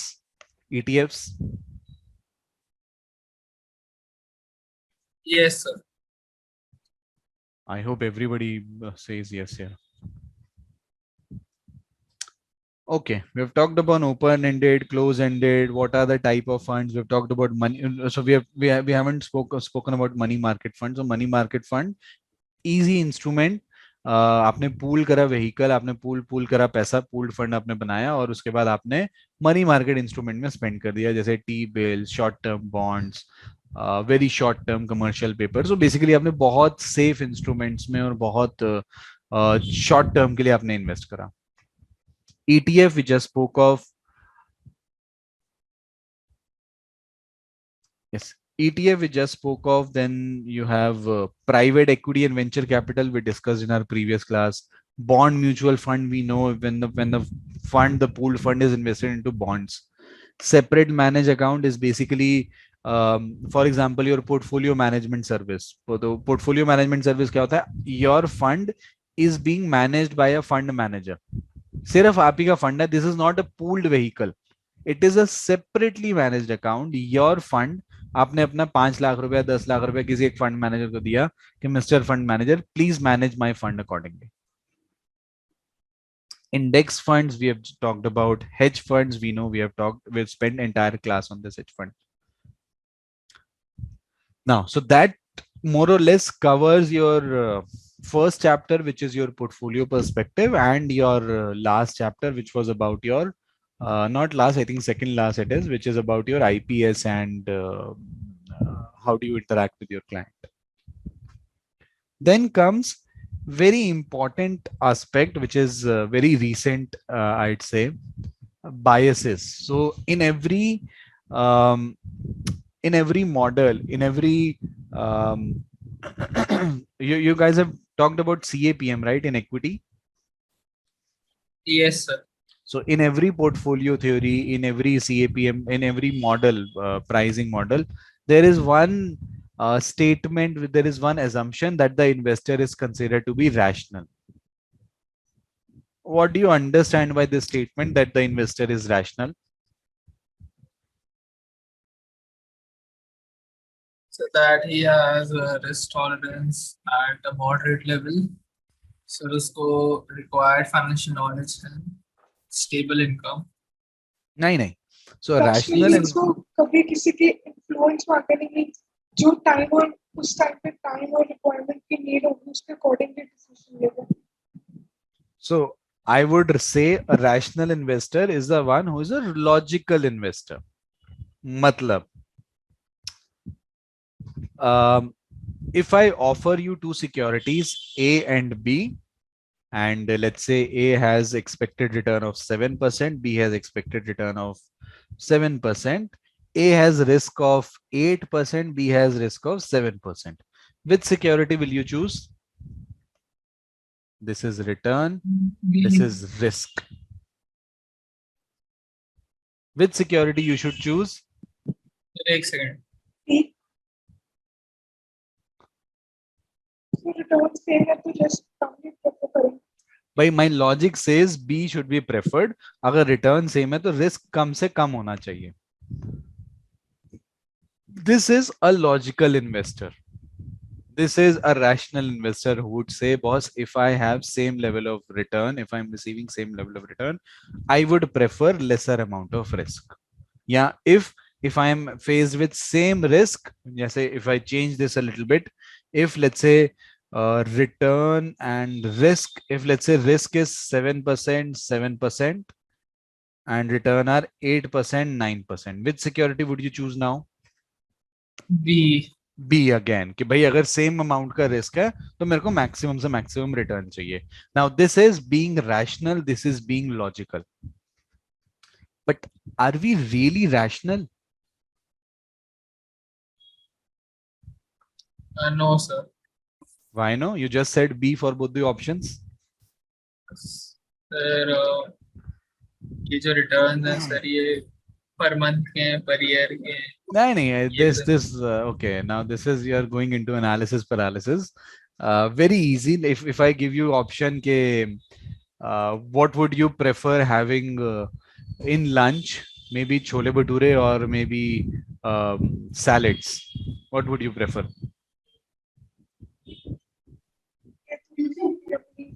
Need पे है, मतलब अगर उसको अच्छा लगता है छोले भटूरे तो वो भी खा सकते तो मतलब डाइट पे भी है कि अगर वो लो कैलोरीज डाइट पे है तो So the salad. idea is, without any doubt, no brainer, salad is a preferred option. I mean, salad is a logically preferred answer, but would we always choose salad over chole bhature? Maybe not. So if given a choice कि भाई इन दोनों में से कुछ भी खा लो, I would personally say कि नहीं यार salad क्या खानी, छोले भटूरे खाते हैं. So the idea is, yes, we know what is logical. We know the logical thing is that we should get up early in the morning. We should do maybe 1 hour of gymming.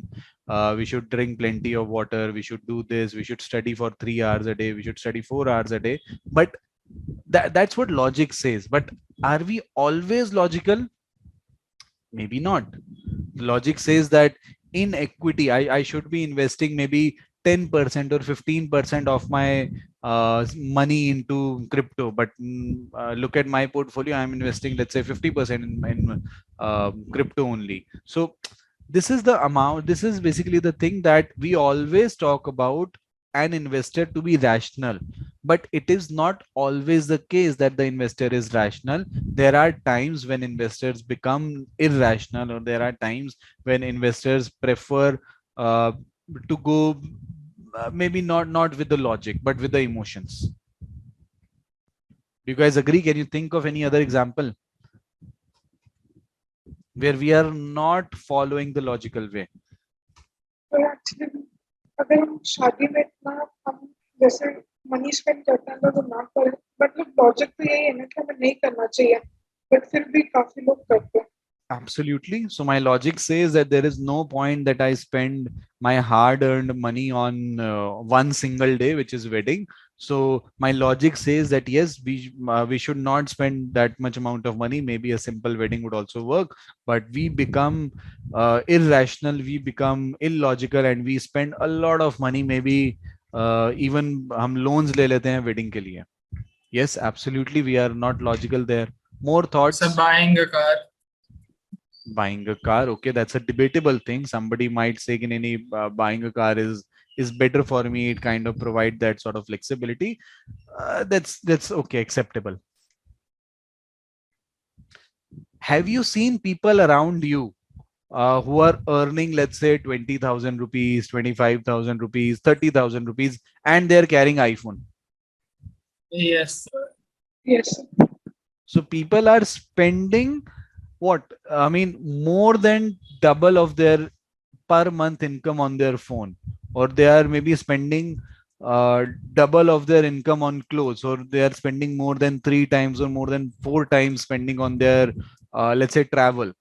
Now that is illogical, but still we are doing this. So we as a humans, um, and I'm not saying this is bad, I'm just saying that there are cases where we are not logical and we should have avoided those things, but we can't avoid, and we had to spend that much amount of money. So the idea is that in every theory of finance, you will see this assumption that the investor is rational, but in true sense, investor is not rational every time.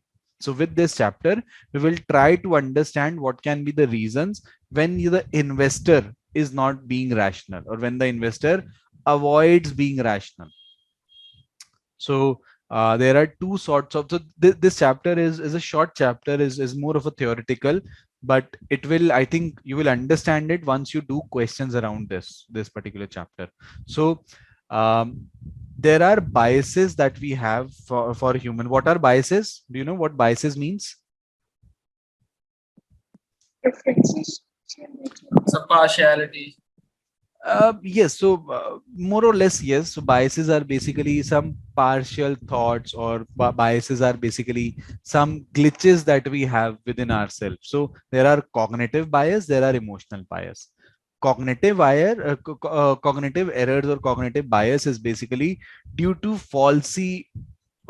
due to false reasoning or faulty reasoning. I don't know if this is right or not. So basically, I don't know govern this sort of cognitive error कि मेरे को knowledge ही नहीं है. Emotional bias, मुझे knowledge है but still मैं गलत decision ले रहा हूँ. जैसे मुझे पता है कि, जैसे मुझे पता ही नहीं कि अच्छा eating chole bhatura can harm me. Okay, I didn't know this. This is a cognitive error. But I know eating chole bhatura will harm me, but still I'm doing this because I am relying more on my gut. I am relying more on my tongue rather. कि नहीं नहीं मेरा मन है भाई मैं तो खाऊंगा. This is an emotional bias. So we'll talk about cognitive errors. We'll talk about emotional errors or emotional biases within this chapter.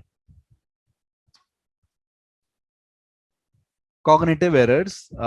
Now these cognitive errors we can correct those by providing knowledge to your investor. And why is this important? Why is this chapter important? Since you are dealing with humans as a financial analyst, as a portfolio manager, as a financial advisor, it is your responsibility to identify these errors first. क्योंकि हम लोग humans के साथ deal कर रहे हैं, हमें पहले वो एरर्स पकड़ने की कहां पे गलती हो रही है.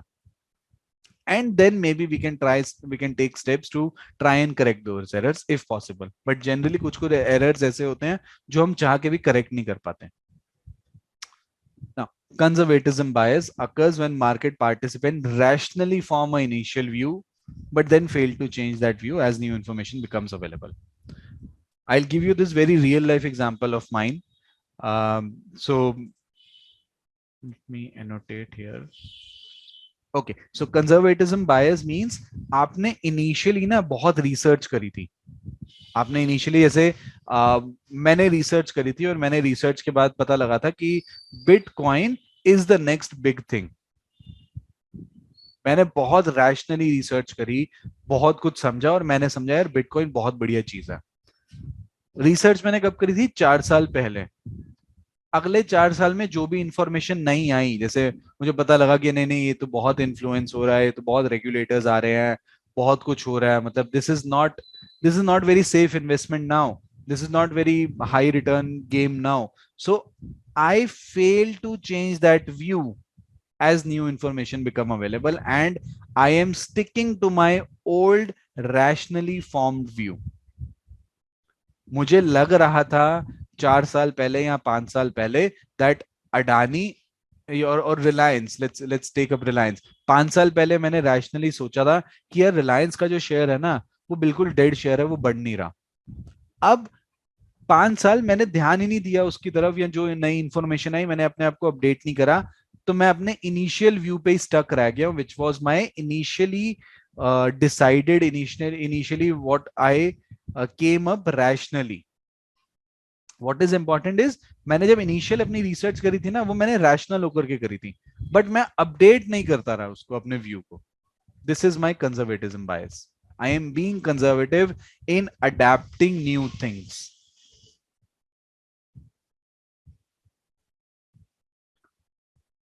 Confirmation bias. Now this, I think everybody in this class would agree to me. Let's say I bought a share of Reliance. I bought a share of Reliance. Next day, I read 4 articles. 2 of them supported कि हाँ यार Reliance is a good stock. 2 of them said कि नहीं नहीं यार Reliance is a bad stock. Which two do you think research report will I say कि हाँ यार ये अच्छी रिपोर्ट है? सर ऊपर के जो 2 हैं. The ones that are confirming what I have just done. अगर मैंने इनिशियल व्यू बनाए हुए रिलायंस अच्छा है ना तो मैं सिर्फ अच्छा अच्छा देखूंगा. I will not really give a lot of importance to the ones who are saying कि Reliance is a bad share. So confirmation bias occurs when participants focus on the information which support their belief. Basically मैं वही बात सुनूंगा कि हाँ जो मेरे को हाँ कह रहा है भाई ये बंदा सही है. So if there are a group of 5 friends and 3 out of them says कि नहीं नहीं Reliance is a good share, I'll say yes you 3 are very intelligent because I had an initial view that Reliance is a good stock. This is a confirmation bias. Representativeness bias. Now this is very interesting bias. What we do within our heads, within our mind is yes. Confirmation bias में अगर as an individual जैसे मेरा belief है कि वो अच्छा है, but अगर मुझे कोई आके बता रहा है कि नहीं ये ठीक नहीं है, तो मैं एक बार क्रॉस चेक तो करूंगी ना, क्योंकि मैं अपनी मनी इन्वेस्ट कर रही हूँ उसमें. देखो लॉजिकली करना चाहिए. अगर ideally what your logic says is कि भाई मुझे जो 2 सही रिपोर्ट है, मतलब जो 2 बोल रहे हैं कि Reliance is a good share, I am emphasizing more on that. Ideally I should be emphasizing on those two which are saying कि नहीं नहीं Reliance is a bad share. Logically मेरे को देखना चाहिए, but generally what people do is they follow this कि अरे नहीं यार Reliance अच्छा शेयर है भाई, मैंने रिसर्च करा, and see even HDFC is saying this, see even ICICI is saying this, but there are two other fund houses who are saying that Reliance is not very good share. So logically yes, you are right, I should cross check if I'm investing my money, but generally people won't.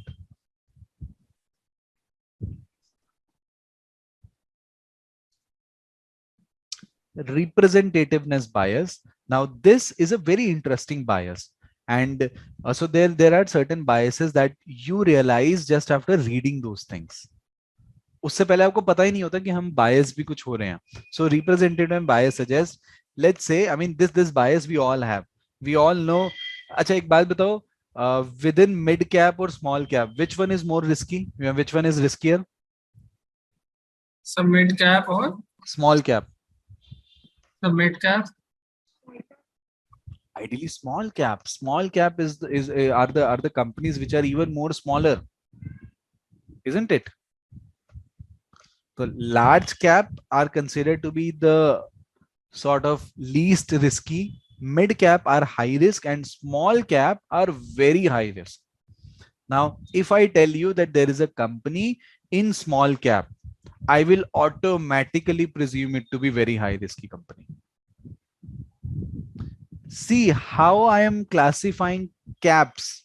हमने कल भी बात करी थी कि मैं बोलता हूँ कि यार जो पहली 100 कंपनियां हैं मैंने उनको लार्ज कैप बोल दिया, अगली 150 कंपनियों को मैंने मिड कैप बोल दिया, और उसके बाद जितनी भी कंपनियां हैं, लेट्स से 250 प्लस में जितनी भी कंपनियां हैं, I have categorised them as small cap.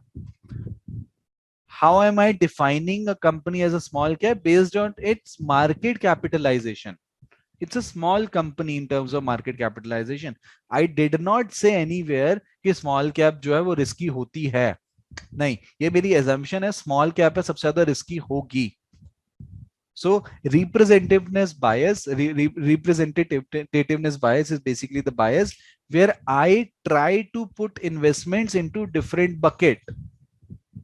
मैं खुद ये बकेट्स बना रहा हूं और मैं बोल रहा हूं यार ये ना स्मॉल कैप कंपनी है, एक तो ये रिस्की बहुत होगी, इसमें लिक्विडिटी भी नहीं होगी, और ये पैसा इतनी जल्दी, मतलब इतना जल्दी नहीं, this will take time. Small cap companies generally take time to make a lot of money, so इसमें पोटेंशियल बहुत है, but these are risky. So representativeness bias means I am saying that this company is representing entire bucket. It may not be true. ऐसा भी तो हो सकता है कि कोई स्मॉल कैप कंपनी है जो रिस्की है ही नहीं, जिसमें डेट है ही नहीं. It can happen. It's a small company, maybe it's a hidden company as of now, no one has noticed that company yet. So representativeness bias suggests we put, just like we categorize different people into different ways. Like we automatically categorize people with, let's say, a lot of money. So people with do you see people around you who are ultra rich? You automatically say यार यहाँ तो ये कुछ गलत काम कर रहा होगा. You automatically presume things about him or about her. So that's exactly what representativeness bias is. You are presuming more things and you are saying कि boss अगर ये small cap है तो ये risky भी होगा, अगर ये स्मॉल कैप है तो ये लेस लिक्विड भी होगा, या अगर ये कंपनी 2 महीने के अंदर इतनी ज्यादा बड़ी हो गई, it must have done something wrong. That is your representativeness bias. Illusion of control bias. Now this bias is very easily visible. If you see around, if you look around, it is very clearly visible around people which is people who have started investing since 2020. अभी क्या हुआ 2020 में जिसने पैसा invest करना शुरू करा, every stock more or less got doubled. Market was minting a lot of money. Every stock, no matter what stock, which stock you invested in, every stock got doubled. Every stock got 1.5 times within a span of 1 year or 2 years. So there is a overconfidence which is prevailing in the market right now. Every investor, every young investor or every new investor thinks he can control the market or he knows how to cherry pick stocks. ऐसा नहीं है. Nobody knows with 100% confidence that this stock is the next gem, or this stock is the next superstar of the market. Nobody knows this, but illusion of control suggests कि लोगों में there is sort of overconfidence that comes in, that I know what is happening in the market. Nobody knows how market behaves. Nobody knows how market reacts. You can be right maybe 6 out of 10 times, but you can't be right maybe 10 out of 10 times. You can't get right.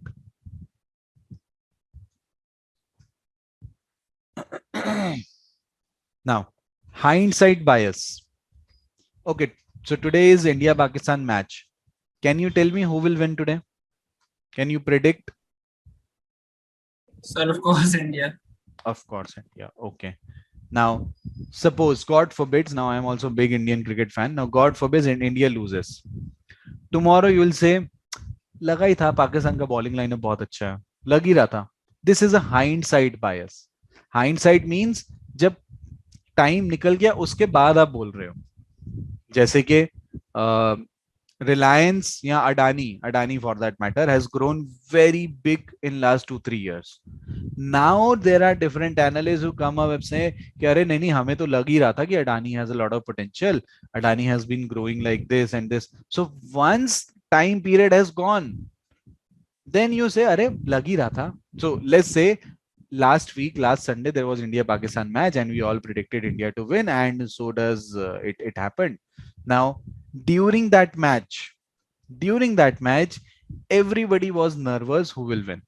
The match got stressed to last 2-3 hours. Even in the last over, till the time Hardik Pandya didn't hit that last six, we were not sure who will win. Once India won the match, every commentator said, "Arey, we said India is going to win." But during the match, you were also confused. You were also nervous. So hindsight bias is something that जब time निकल जाता है ना, तब हमको लगता है अरे हाँ यार लॉजिकल था ये तो उस टाइम पे आपको क्यों नहीं लगा. So hindsight bias is basically memory of past event, कि अरे लगा था ऐसा होगा. Every time when ever time goes off ना, जब मार्केट रैली निकल जाती है उस टाइम पे सब एनालिस्ट बोलते हैं हमने तो बोला ही था. नहीं बॉस, आपने बोला, पता नहीं बोला था नहीं बोलता, but this is a hindsight bias.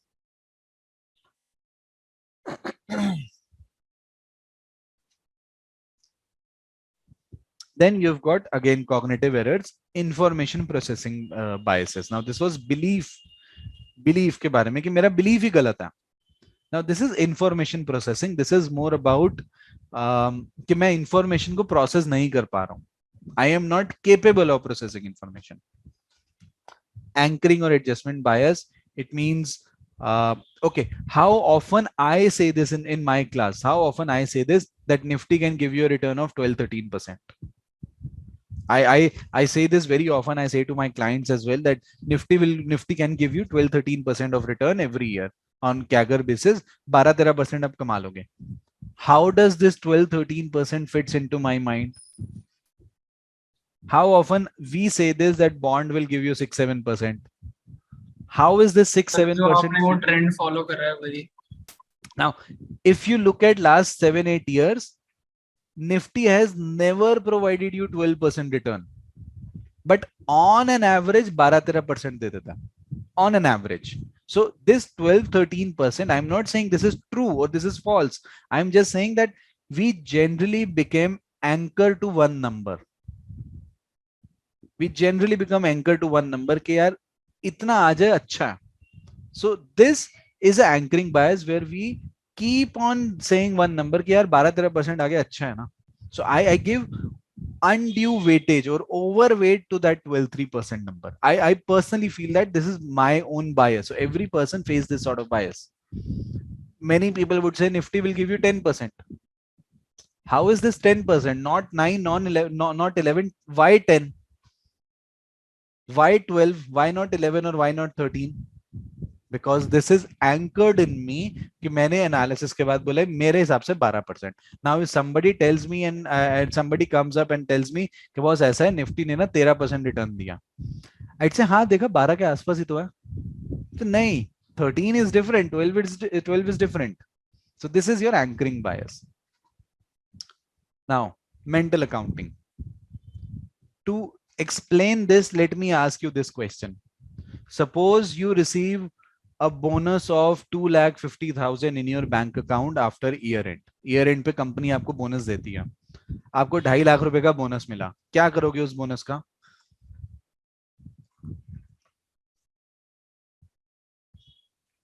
What will you do? You can share your aspirants कि नहीं मेरे को ये करना है या मेरे को वो करना है. Sir, I'll invest it. Okay. More answers. What will you do?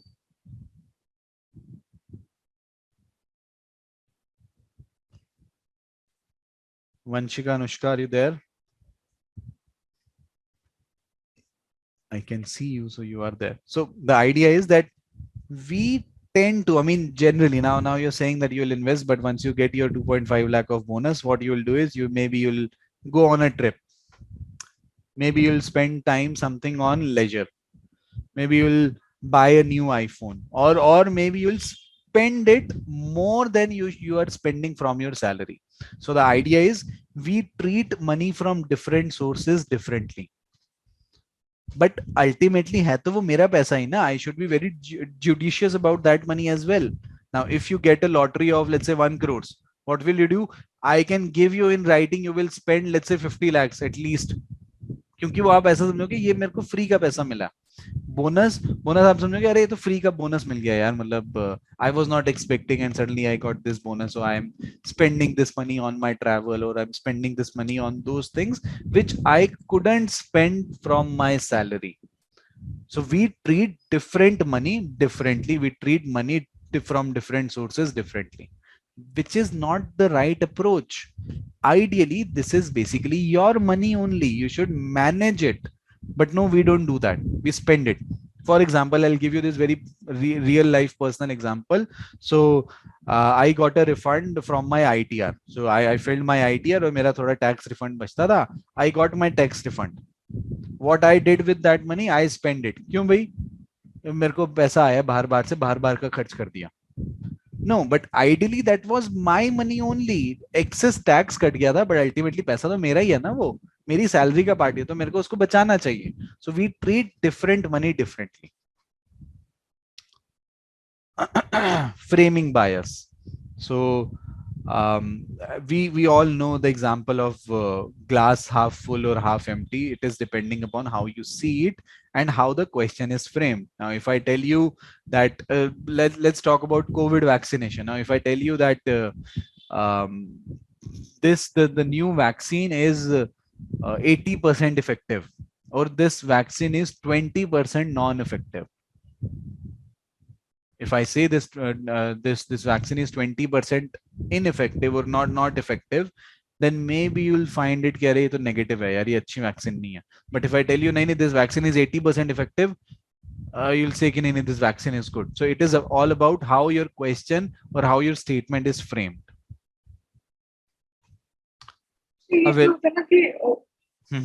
Portfolio manager कैसे इंफॉर्मेशन प्रेजेंट कर रहा है आपके क्लाइंट को, मतलब उसको पता है कि वो इतनी, तो अगर जैसे वो उसको पता है कि वो इतनी मतलब ज्यादा रिस्क है, बट फिर भी वो ऐसे प्रेजेंट कर रहा है कि बहुत अच्छे रिटर्न्स आने हैं, या मतलब उसको प्रेजेंट ऐसे कर रहा है कि क्लाइंट इन्फ्लुएंस हो जाएगा.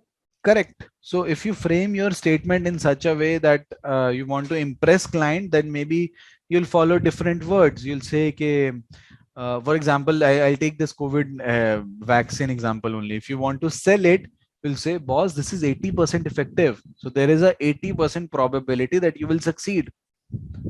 But if I don't want that vaccine to be selected, I'd say, yeah, the risk is very high. There's a 20% probability that you can fail. Now, if you hear same sentence, but with different words, your answer, your thought process will be different. So if I say this, let's say you're planning a trip to Europe, so I'll say ke boss, it will cost you around 4 lakhs, but I think it's worth it. 4 lakh for Europe, it's worth it, you should go. Or if I say it this way, boss, it's 4 lakhs, it's your 4-month salary, you see if you want to go. Now this kind of hits you differently when same statement is pronounced with different words. So it's all about framing, how you frame your sentence. Even a reality check. So if I tell you, or CFI Institute tells you that in a batch of 10 we have roughly 6 people who have cleared your CFA level 1. Now with this you are impressed. Array, the pass rate is 60% of the class. Okay, I should get enrolled. Or the other way around, if somebody tells you कि नहीं यार CFI मत जाना, 4 बच्चों से बात करी, चारों के चारों का नहीं हुआ. Now this hits you differently कि अरे may not be very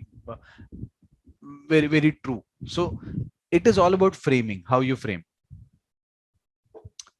Availability bias. So availability bias is you are, and this is with everybody does this. You emphasize more on what you have, on the information that you have. Now if I tell you कि out of last 8 games that India has played against Pakistan, 7 games India has won. For 7 games India have won, but you might possess more stress on the data which was very recent, that India lost to Pakistan in last champion trophy. So it is all about the information that you have. If I go back, अभी मैंने 8 games बोला, अगर मैं उसको 8 की जगह 80 कर दूंगा तो may be your importance will get diluted. So the idea is you will emphasize more on the information that you have instead of looking around for more information.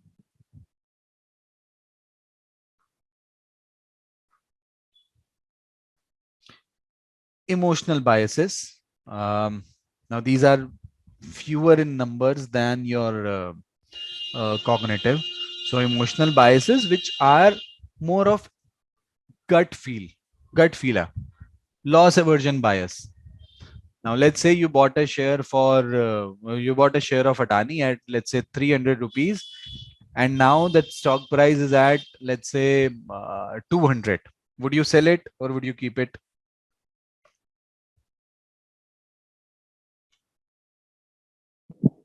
कितने का लिया था? 300 का खरीदा था, कम हो गया 200 हो गया. अभी तो नहीं सेल करेंगे, लॉस हो जाएगा. अभी सेल नहीं करेंगे, यू सेड. अभी अभी 300 का हमने लिया, 200 का अगर सेल कर देंगे तो 100 का तो लॉस हो जाएगा. हाँ, तो मतलब यू आर सेइंग कि सेल करेंगे या नहीं करेंगे? नहीं करेंगे. नहीं करेंगे. Okay, more thoughts.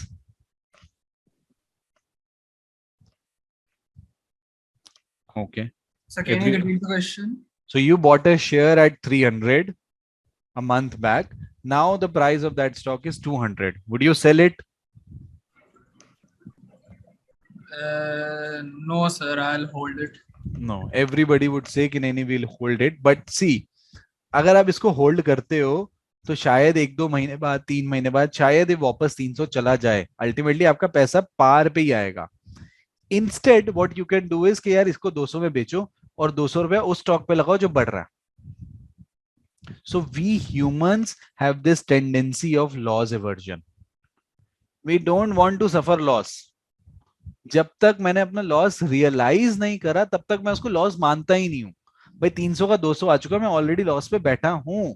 Let's accept this कि हाँ भाई मेरा लॉस हो गया और आगे बढ़ते हैं. But we won't accept this till the time we sell it. अब क्या होगा? So I can tell you this is a personal experience. So one of my very close friend, he bought a share of Yes Bank at 250. Yes Bank fall down to 120. So मैंने बोला भाई share बेच दे, Yes Bank बिल्कुल खत्म है. Is it कि नहीं नहीं, I will keep it. Okay, keep it. Now the stock price is 13. Now I told him कि बॉस Yes Bank बेच दे, कहीं और पैसा डाल दे. नहीं नहीं यार, अब तो 13 आगे, 13 से नीचे क्या ही जाएगा, अगर रख ही लेते हैं कोई बात नहीं. So people tend to avoid loss. See, from 250 to 13, you have already suffered a loss of roughly 237. You have already suffered this loss, but you are not accepting this loss till the time you have booked that. So this is human tendency, that we are loss aversion. We are not risk aversion. We are loss aversion. तो इसमें दो तरीके के clients नहीं हो सकते। एक जैसे हमने अभी फ्रेमिंग बायस किया था कि अब हम वो सोच सकते हैं कि अभी नहीं वो इंक्रीज होकर वापस 250 जाएगा, अगर अदर हैंड किया उसके बाद में टोटली जीरो हो जाएगी। इससे अच्छा कि हम कैसे उसको देख रहे हैं, या अगर टोटली जीरो हो जाएगी इससे अच्छा कि हम जैसे आपने कहा किसी और में इन्वेस्ट कर लें जहाँ से हम प्रॉफिट आ सके। Yes. So see, the idea is, yes, you are right. There are different type of investors, and generally people are loss aversion. So if I tell my client, so it's see if the stock is good, and this fall is due to some unknown event. Matlab, if the stock is good, for example, there was a time when Hindustan Unilever crashed by 30%. I think 6 months back or 3-4 months back. Now, I believe in stock. If the stock has fallen, I will still keep it. But the idea is you are not accepting कि आपका loss हो गया, आप loss avoid कर रहे हो. But loss तो हो चुका है, आपको accept करना पड़ेगा loss हो गया, अब मैं क्या करूं.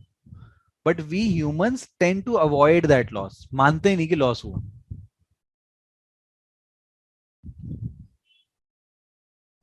Overconfidence bias, we talked about this, like so we talked about something like illusion of control. This is exactly, or not merely exactly, but very similar to that. Overconfidence, I think I know what to do, I know what to buy, I know when to buy, I know when to sell. क्यों? क्योंकि पिछले 2 साल में मैंने खूब return कमाया. But आपने 2 साल में रिटर्न कमाया जब मार्केट ऑलरेडी बुल रन में था. मार्केट बुल रन में और आपने रिटर्न कमाया, that is not a big deal. मजा तब आएगा जब मार्केट बेयर रन में हो and still you make money. Then I can say that yes, you are confident. But nobody in this world can predict where the market will go. So in order to be a good analyst, in order to be a good in order to be a good investor, you need not to be right 10 on 10 times. If you are right by 6 or 7 times in out of 10, you are good analyst. So generally good analysts have this overconfidence bias. Can any, I know where market will go, I will manage. This is overconfidence. Self control bias. Now one more personal example. So do you know at what price IRCTC got listed? No, sir. So IRCTC, there was an IPO 2-3 years back, and the IPO price was 330. So I personally got that IPO at 330. It got listed at 650, 660. It went up to closely 1500. At 1500, I sold my shares. अरे 1500 का 300 रुपए का share खरीदा, 1500 का share हो गया, बेच दो. You know what is the high for IRCTC? 6,000. 6,000. So IRCTC went up to I think 5500, went up to 5500 in the span of 2 years, and now IRCTC has got into stock split. तो अभी वापस ये 1400-1500 का आ गया क्योंकि इसमें stock split हो गया. Basically एक शेयर के आपने 4 शेयर कर दिए. So the idea is this is self control bias. If you trust a stock, कि नहीं IRCTC is a good stock, then don't fall into trap of short-term profit. What I fell into was a short-term profit trap. कह रहे यार 300 350 खरीदा, 1500 हो गया, my money has got 5 times. Let's sell it. So this was a short-term satisfaction or a short-term profit. I preferred that over my long-term goal. My idea was to hold that stock for 5 years, and I wanted that IRCTC to fund my, let's say, a new car. It could have, but I favored short-term satisfaction. So this happens with more or less everybody. This is self-control bias. We generally lose our control over ourselves, over our emotion, and we favor अच्छा छोटा थोड़ा profit हो गया ना, ठीक है निकलो. So this is इसका रीजन बता सकते हो IRCTC का इतना प्रॉफिट कैसे हो गया? मतलब there's no reason for this. Government specially investment करें. नहीं, there's no reason to this. It is more about sentimental play. So from 2020, every stock, I'm telling you ना, every stock got doubled. तो 1500 का stock था उस time पे, every stock got double, 3-3 साढ़े 3 हजार ये हो गया क्योंकि मार्केट में पैसा इतना था, 3-3.5 हजार हो गया। उसके बाद people saw this as next multibagger. ऐसा दिखा कि अरे ये तो मोनोपोली स्टॉक है, and let's invest into this and let's trade this. So everybody got invested into this, everybody got shares of this, so this stock went up to 5500 and then again had a tailwind around 2000 3000, तो वापस ये stock नीचे आ गया क्योंकि see it is a monopoly stock, yes, but it is a government owned monopoly, so the government will never make profit. Government ने जो भी monopoly बनाई है, for example your postal services, your railways, your anything that government owns, the idea is not to make huge profit, but the idea is for mass circulation, कि सबको मिल जाए. So ultimately that stock is now on its cooling और वहां पे आ गया जहां पे उसको होना चाहिए.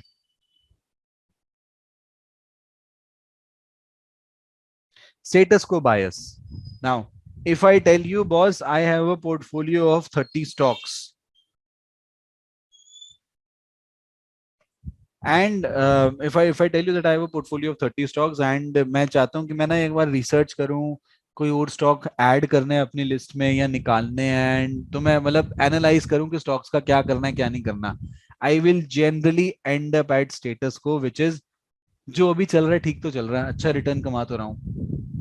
So I will generally end up at a status quo, which is whatever is happening is good. Well, I'm making good profit, then there is no point that I change this or I do this. So status quo means position as it is. जो चल रहा है वो चलने तो सही तो चल रहा है, क्या दिक्कत है.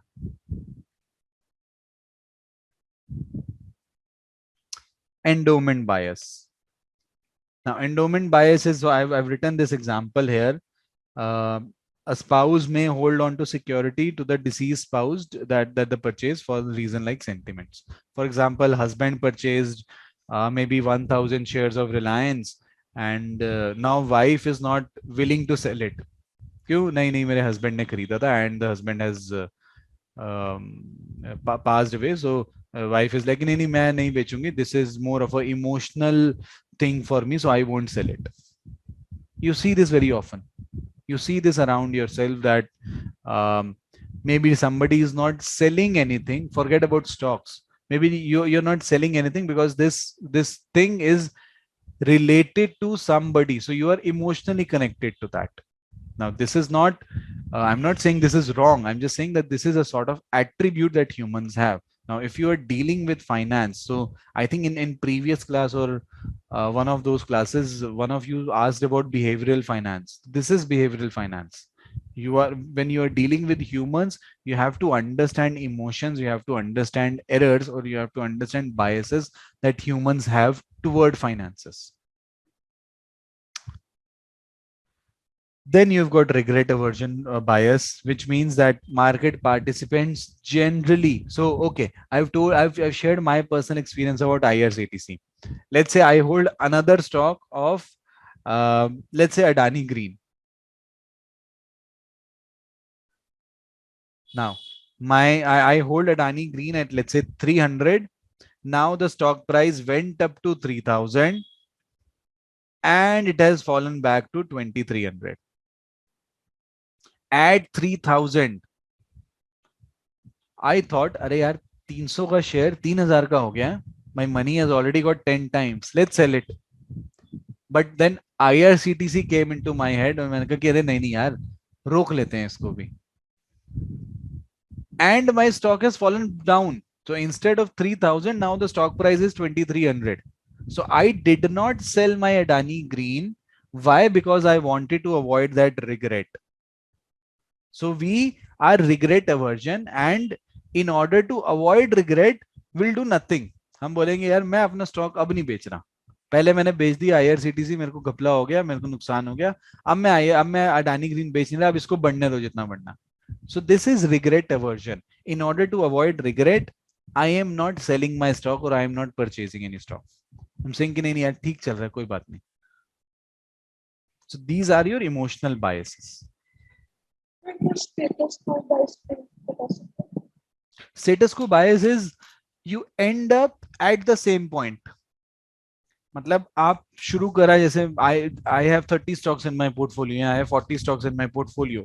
Now I want to, so okay, we talked about IPS ना, कि IPS हमें हर साल बाद, हर 2 साल बाद रिव्यू करना है. आप अपने क्लाइंट से पूछोगे ना 1 साल बाद, सर कुछ चेंज करना है आपके पोर्टफोलियो में, he'll be like नहीं यार जो चल रहा है सही चल रहा है, कोई मेजर चेंज नहीं है. That is status quo bias. You don't want to change anything, you are like nahi it's going good, there's no need to change, but there might be possibility that you want, that you should change, but you said ki nahi yaar everything is doing well, so let's not hamper this process. So this is your status quo bias.